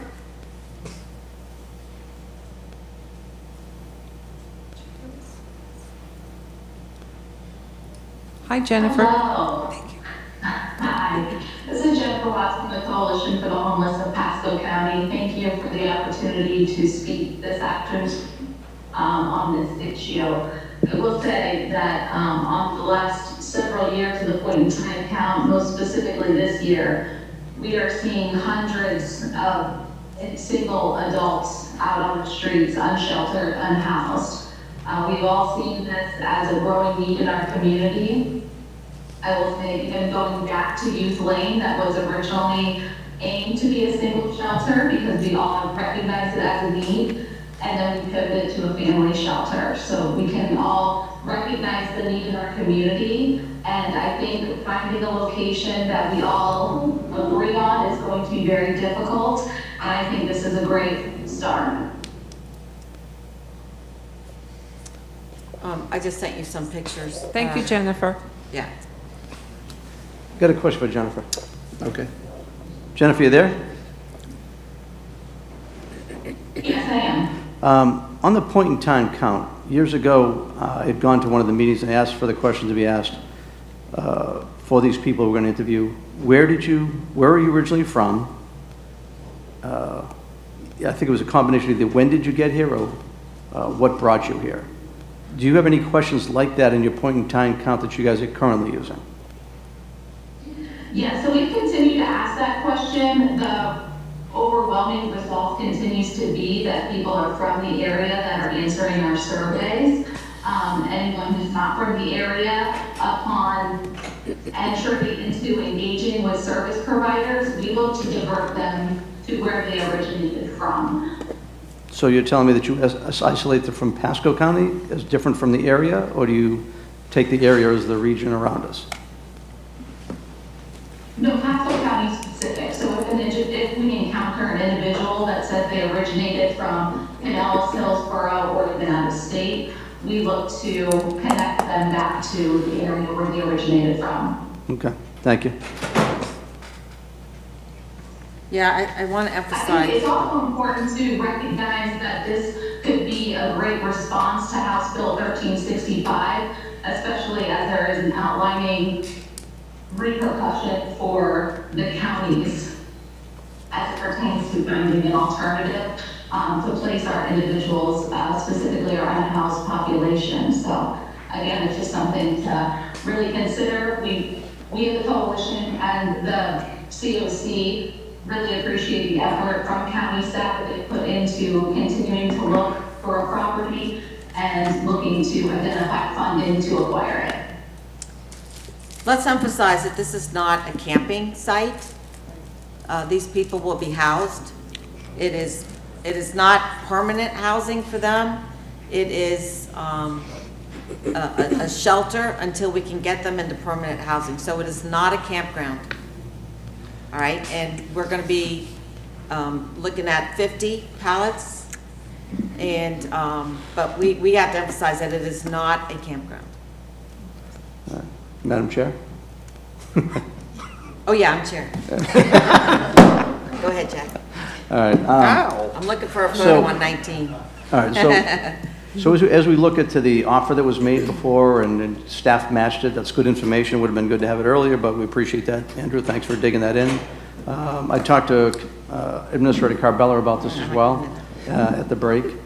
And, you know, with CDBG money, you have other alternatives to use money. With the other ARPA money, we got other alternatives to use as money. We can do a lot of flexibility with that. This problem is generally done from opioids, addictions, et cetera. And the opioid money is something we can use. Now, we can't use it right away, but we can look, I think, to get it on later, to get reimbursed or at least get credit for it if we need to warrant it. Because we may be able to get money even from our pot of money. We might be able to get state money to go with it, to partner up. So I'm going to say that if we're looking, and this I just kind of want to get a consensus from the board, if we're looking to keep this property, because I cannot justify in any way to go buy this property knowing we're overpaying a chunk of money for it based upon the appraisals. But if we can say that we're going to make this a situation where this is going to be a place, we can add another place later, but if this is going to be a place that we're going to go invest money in it, tear down the building, put in these units, I want them to stay there. I want this thing to grow. I want to learn from it. And if we decide to do more later, let this be the first one, but I don't want to see this to be, we're going to go put them in, we're going to pull them out later. If we're committed that this is the right location, that we're willing to pay this much money for the land, then I want this to stay a location for this. That's understandable. Mr. Waite? Hey, since Commissioner, I was looking for consensus. I'm fairly aligned with that. I'd like to add in there that this is one expensive state mandate that we're trying to comply with right now. So I'll just add that point to your points, Commissioner Mariano. I can see where you think it's extra money or that you're paying for this property and all, but the fact of it is we need to start somewhere. And I would look at this property as a place to start and begin and move forward with it. I wouldn't want to buy this property just to tear that building down. I would want to start doing things there on that property, get in order. We find out we're doing the right thing, we may need a larger property to do this in the future. So this would be our first step in getting things done that our citizens need done now. And if we wait to look for that just right special piece of property, the value could be even higher than this at that time. This gets us a step in the door and going down the road with what we need to do for our citizens now. And I think that's very important, look at it that way. And I don't honestly necessarily think we're really overpaying, like Commissioner Starkey said. I mean, I live close to there in downtown Newport Richey. There's no land. You know, we're business owners too, and we were looking for a place for our business. It's not there. So, I mean, I feel like we have to start somewhere. It's a great opportunity. You have a building on there. I mean, I'm more like, if it's whatever whatever works out mathematically, if you keep the building, you take it down, whatever. But I also like Commissioner Starkey, where you could take it with you if you had to, but then also we have this property, so let's make it something. And if anything, we could always add to it somewhere else. But I think we should buy it. I agree. Yeah, sounds like we have the votes, but also you did some research about the opioid money. Yes, I'm going to bring Paula Maracalo. She's the chairwoman of our opioid task, and she can explain to you what can be used. Marcia, you can go back now. Yeah. That's what I was thinking. Poor Marcy made it track. But we're glad you joined us. So good afternoon, Commissioners. Paula Baracaldo, Support Services Department. So we can fund anything from transitional housing, treatment, recovery services, but they have to benefit directly those impacted by opioid use disorder, substance use disorder, or co-occurring mental health conditions. So in this instance, we could certainly partially fund the facility, but if we are to fully fund the facility, every single resident of that facility must be somebody who has been assessed for OUD, SUD, mental health conditions again. So. And that is the majority of this population. So I feel confident we'll be able to use some opioid money in some building part of the structure, either refurbishing that building, adding a pallet building that houses these services. So we'll be able to Pleasure of the board. I'll make a motion. Second. Okay, I got a Let me motion. go, I'm going to add some conditions to it, though. That we purchase land at the agreed price, that we look at using to maximize our opioid funding, that whatever we set up, we're looking to keep not committing ourselves, but keeping it, that it is going to be a facility that's going to stay there as well, and look to grow it and let the board be given a presentation later on before any next step taken to what we think's best to do. So that may be reaching out to the nonprofits ahead of time, doing a structural assessment of the property, and then coming back with a plan. I don't think we should commit ourselves to a timeline of having. Oh, I didn't commit. No, he's not. I left it He's open. not putting timeline. And I'm not even committing to that, it stays right there, but Okay. I want that intention that that's what we plan to do, but we have flexibility. Okay, so I have a motion and a second. All those in favor Mr. say Chairman. aye. Oops, pardon me. If I may, the piece of the motion that concerns me a little bit is the maximize use of opioid dollars. There is a process that you all have agreed to get this money. I mean, if the board's intent is that they will follow the process on opioid dollars and go through the task force to get an award like everyone else, I'm fine with that. Yeah. I think that's what he's talking about. But my concern is that the way that settlement was structured, we agreed to certain things to get the money from the federal court, and we have to follow that process just like anybody else. And I'm looking to everyone to follow those processes. I didn't think I need to state that, but we need No, to follow I- the process. I understood that. Okay, so I have a motion and a second. All those in favor say aye. Aye. Motion passed. Thank you, thank you, thank you, Okay. thank you. Thank you. Now we'll do the ordinary business, I believe, with Mr. Waitman. Thank you, Chair. You have 2 minutes. 2 minutes. This morning. Thanks, Marcy. What's that? I said, thanks, Marcy.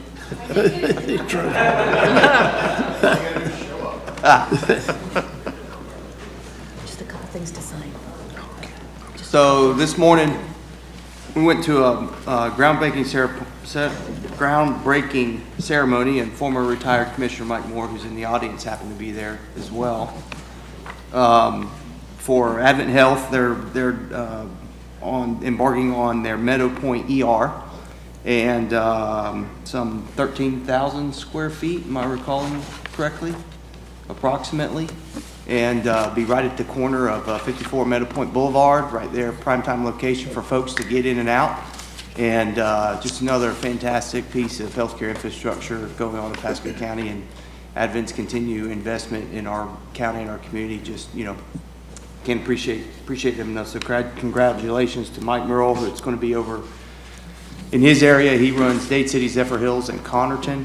And I think Eric, I'm going to butcher his name every time, Wogsness, I say it right? CEO of Wesley Chapel will be there to supplement it. Rep Maggard was in the house, and Chief Quinn was there, and Chief Walters from Dade City. So had a good time, wasn't overly hot, and it was a nice way to kick off the day.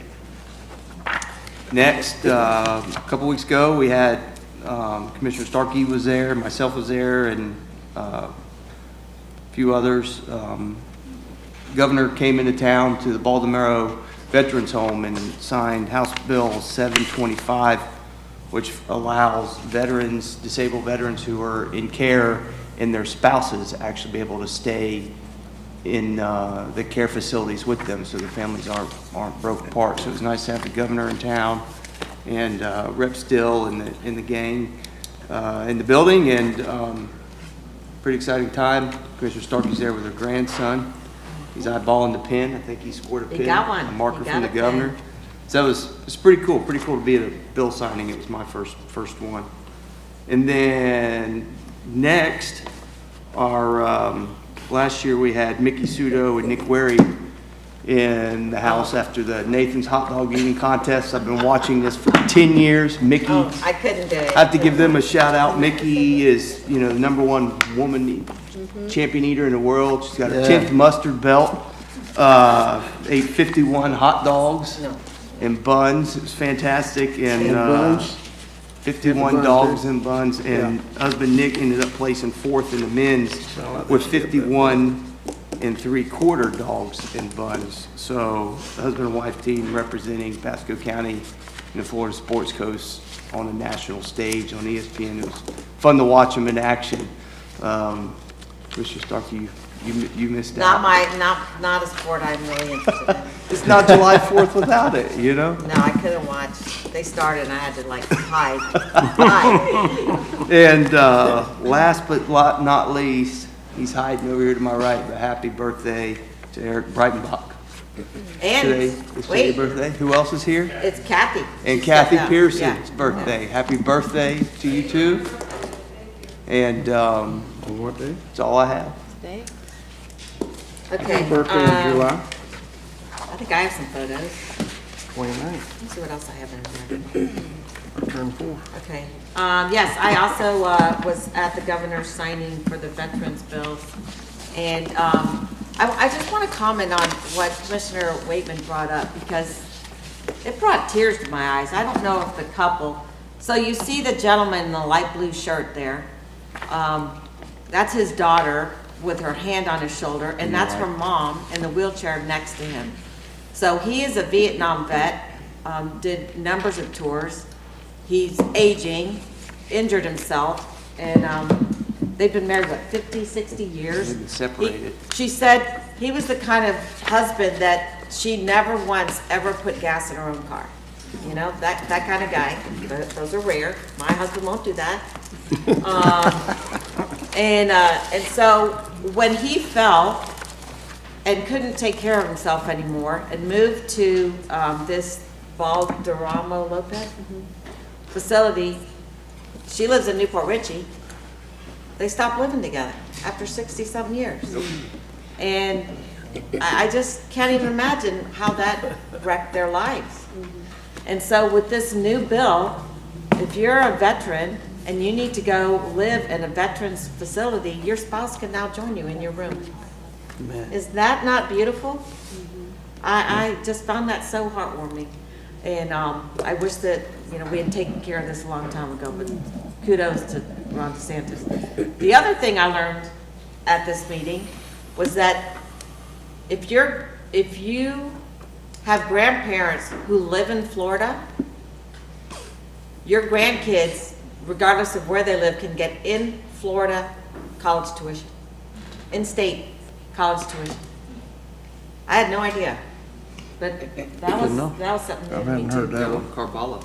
Yeah, so there are other benefits to what he signed. I think some were on two workforce bills. training, yeah, and some other things, but that was a wonderful, wonderful presentation. All right, what else? I was asked to speak at BAMA's annual awards banquet. Actually, it was the first time I'd ever been to it, and when I walked in the room, I started having an anxiety attack because there was hundreds of people in there, and I had no speech. And They say in Roll Tide. huh? No, Bay Area Manufacturers Association. Senator Scott went before me and did a wonderful job thanking all the manufacturers. And the keynote speaker was a guy from Pasco County who started a company called 3D Printing, or 3D Printers, and is now, I think, one of the fastest growing companies in the United States. It's amazing what he does. Someday we have to get him at a PEDC event because his story is absolutely amazing. So I was very honored to be a speaker at this banquet. Then I attended FAC in Orlando. And where's Tony? Is he here? Yep, there you are. He got an award. Tell him what you got an award for. The Certified Government Employee Awards. That was awesome. Yeah. A lot of great training.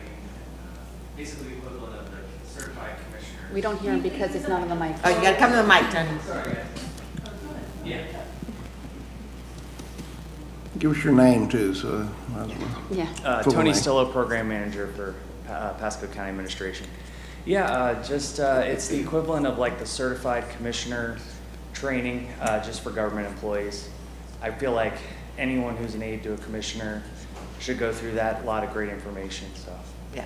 it's great. Jack and I are Advanced County Commission, Yeah. right? Yeah.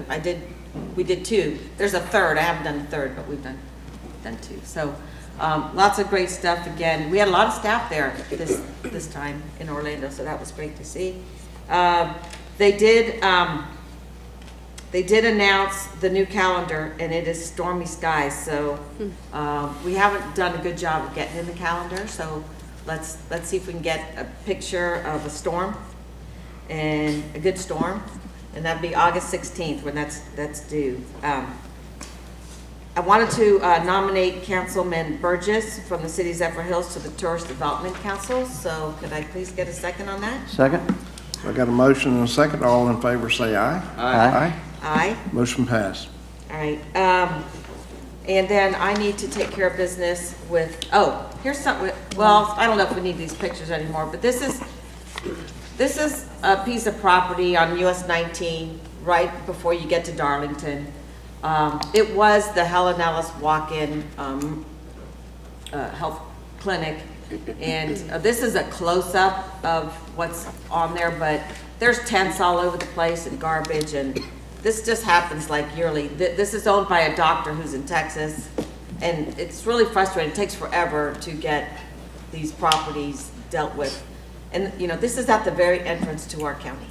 And this is what people are driving through our county of US 19 see in our business district over there. Yeah. It's not good. It's not a good thing. So we've got to find a way to deal with this. And I'm going to be bringing some ideas in a discussion when we have our legislative meeting, because our hands are a little bit tied with code in some of these properties when we can't find the property owner and contact them. So Sean said to bring it up when we have our meeting. Mr. Steinstein, did you send me that language again? I did. Okay, let me look here. She lost it. To my county? Mm-hmm. You know what? My staff sometimes moves it to be read because I get so many. Here it is. It was even. Okay. She got I need to do a little housekeeping on the Gulf Harbors MSBU. I have a two-part motion, and I'll lay the groundwork on this. There's been some discussion in the Gulf Harbors community to increase our MSBU by $50 because we realize we absolutely will get no amenities in there in our lifetime if we don't raise more money. But we want to have more discussion within our community before we do that. So we're going to delay that increase and just go with what we originally had, which was the $100 a year assessment.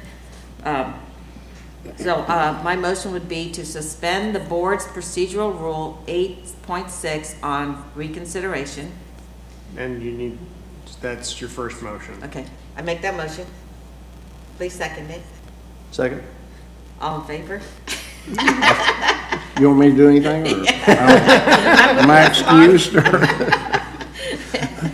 I got a motion and a second. All those in favor say aye. Aye.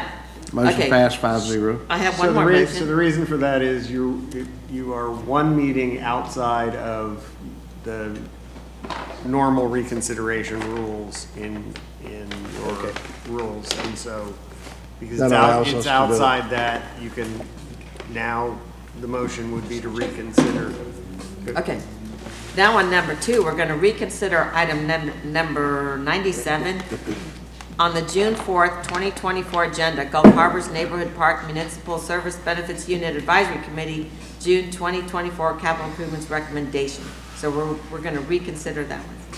Is that all I need to say, Jeff? Mhm. Okay. You need a second. Yeah, that was a motion. I'll second. All right, I got a motion and a second. All those in favor say aye. Aye. Motion passed. All right, Jeff, we're good? So that officially takes that agenda item off the table. So it basically rescinds that approval, and you'd have to bring it back the next time you want to. Okay, which we'll give my community a year to discuss and digest and bring it back again. Okay. Thank you. So Keith isn't going to send any letters out, basically. Let me That see. all? Yes. Yeah, that's all for me. Okay. All right, Ms. Yeager. Except that NACO starts Friday. I'm hoping many employees and commissioners are going. I am moderating a panel on workforce training with NASA, Lockheed, or Honeywell, one of those two. some other folks, but there's a lot of great stuff happening, and even if you can only go for one day, it's right here in our neighborhood. So I think you should take advantage of it. It's a great organization. Can I add to that? Ms. Yeager? And I think it's a great opportunity for staff. I mean, going up there, Commissioner Starkey, when we went to the legislative days, we walked around, we met with the transportation folks. What we learned there with the safety money we never got, $600,000 later, it helped our budget. I think with all our staff, especially with the grants people that are out there, there's all sorts of committees, all sorts of people from the feds that are going to be there. Yeah. It's a great opportunity to kind of be able to do it locally, to get there and make those connections that could help us for down the road. You make a great point. Well, are they going to have that room with all the agencies? They won't have that, but they'll be there at different meetings as they present. You know who I heard is going to be there is, do you remember that gentleman, Charles, from NT, what's the National Transportation?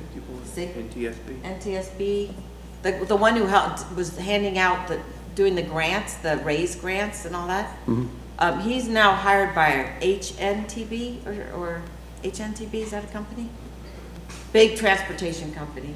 And he's going to be there in Tampa. Are you on the transportation committee, right? Yeah. I think he's got something to do with that. So his name's, I can't remember his last name. His first name's Charles. No. Commissioner Long knows him very well. That's who she cultivated her relationships with, and they got all those raise grants. She went to Washington over and over and over again. Okay. And so yeah, lots of great connections to make in the different departments. So Mike, maybe if you could take a look at it, have your even team take a look at the calendar of things, and if your staff people see something, look, I can make a connection here that'll help me. Let's make it. It's a great opportunity with NACO being right here in Hillsborough County. Okay. Ms. Yeager? Okay, I have pictures. All right, this was the Oasis Pregnancy Care ribbon cutting. So they're going to be helping families in the community and hopefully saving some babies and just doing wraparound services. The inside of the house is super cute. They have a little baby boutique where people can go shop and get things they need. All right, next slide. I had a tour of the supervisor of elections. I met with Brian Corley and his staff.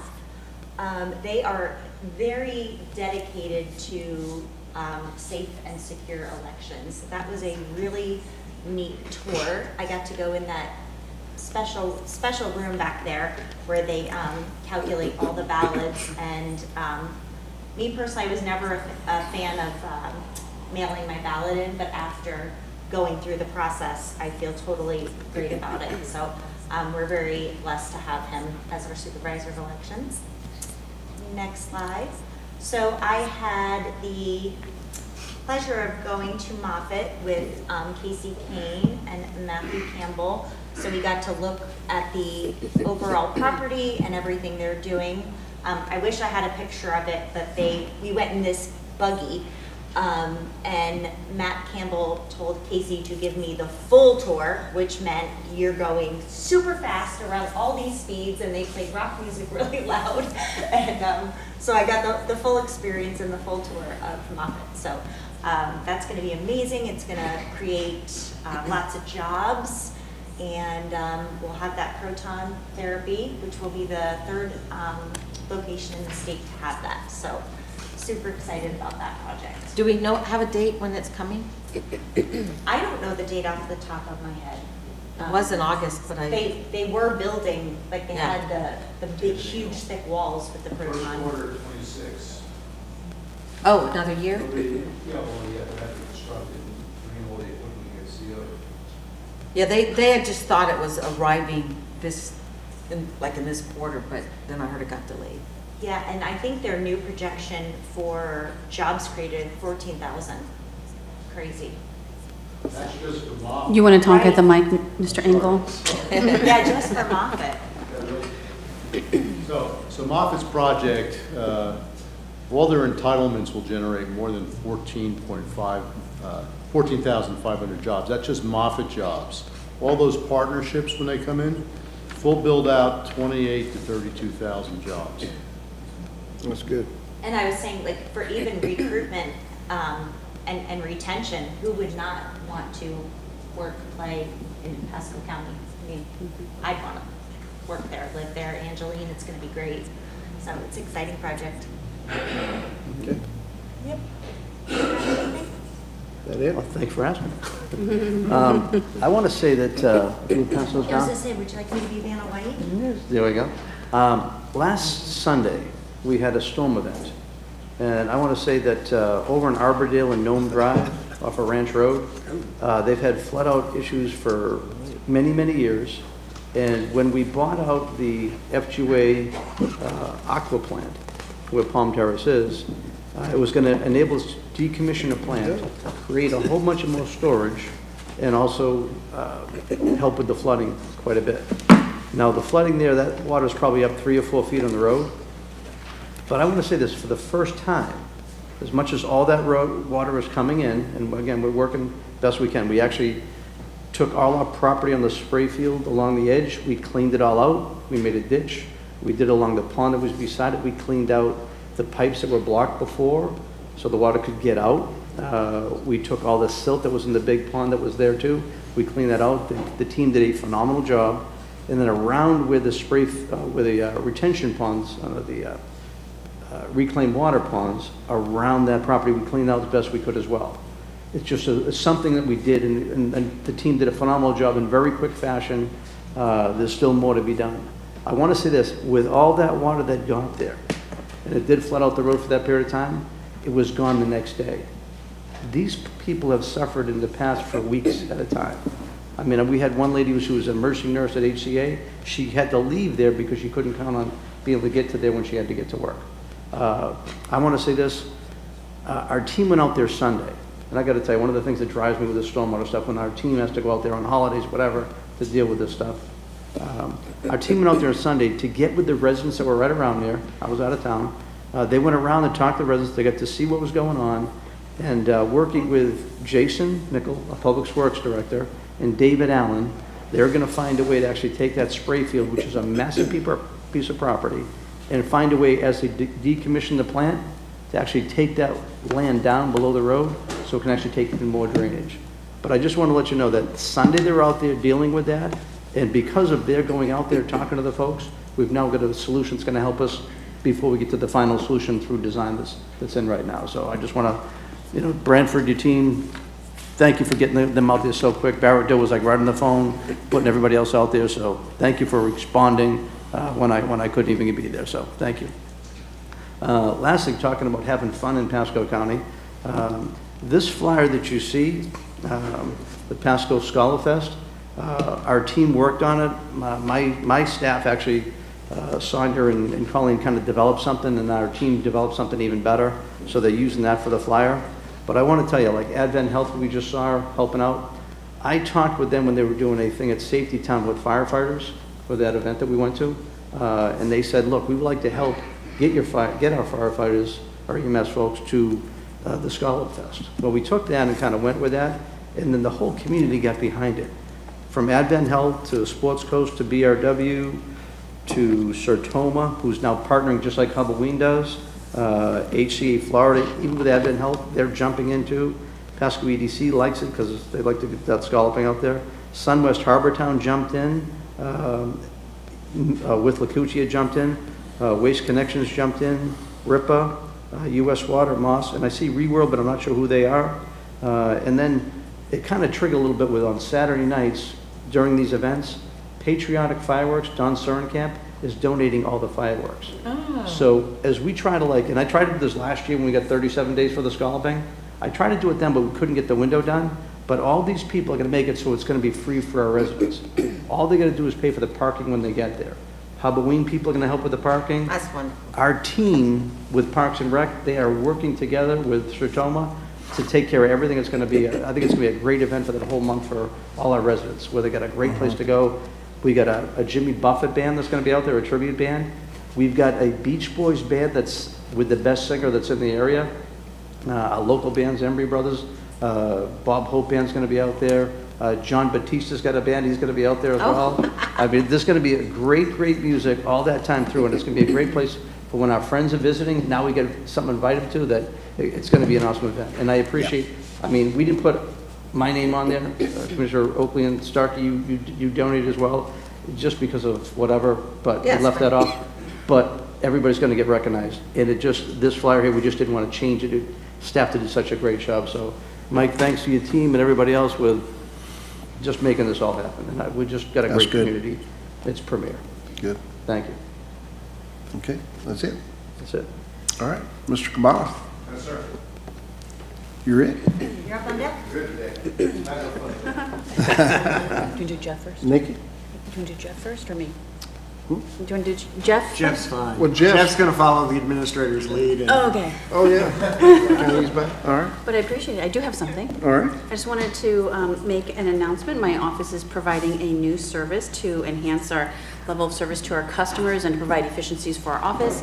So our new service is electronic certification. So many times in our life, we might need to get a certified copy of a court record or an official record. Now we can do that from the convenience of our home. Go online to my website and you can get your electronic certification from your home computer. It will be emailed to you upon payment of the certification fee and also a convenience fee. It's a $6 convenience fee, not to have to drive into my office or call on the phone and pay over the phone, and we would mail it to you. Those services are still available. You can have it mailed to you, or you can come into my office and get it in paper. But now we have a nice convenience for electronic certification. And I'm really excited about it because it's going to provide a quick solution for many of our customers. Good. That's it. Yeah, that's it. Thank you. All right, thank you. Since I've been gone for the last 19 days, I don't have much, so. But the fact I'm wore out and tired from the trip, but beautiful Alaska. It's strange to hear that Alaska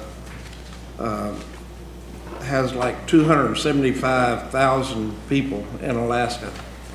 Now that is a very rural state in America. So compared to us, we have 270-some-thousand people here in our county. But they had one national park there in Alaska. I think it was over 16 million acres. And it was pretty rough. Wild. And there were some areas that were having some fires and the smoke was affecting people. But they don't have where you, like in Georgia and all these properties, a third of the property in Georgia, the forest and all, they actually do control burns and do that, a third of that every year for 3 years and you get it all burned, but then it just continues in that cycle. But out west, they do, a lot of these properties are where you can't get to them. So there's no way you can drive there or things of that nature. They're either by boat or by some kind of a plane or something to get some of those properties. But beautiful country, and it was a little warm. You think of Alaska and it being cold, but I wasn't in those cold areas. So, but beautiful country. Went to Victoria, spent some time in Victoria, BC, and it was very, very beautiful. Yeah. Very walkable. Went on a taxi, but it wasn't on land. It was on the water. We went on a water taxi to move around the area. So pretty neat. But a lot of beautiful architecture, European architecture there in Victoria. And spent 3 days there. But we went 3 days there. Went 5 days around Alaska on land, and then afterwards took a 7-day cruise around Alaska. So still, So a is lot it of still wells ice and there? things of that nature. I gotta get there before it's all gone. The snowpack.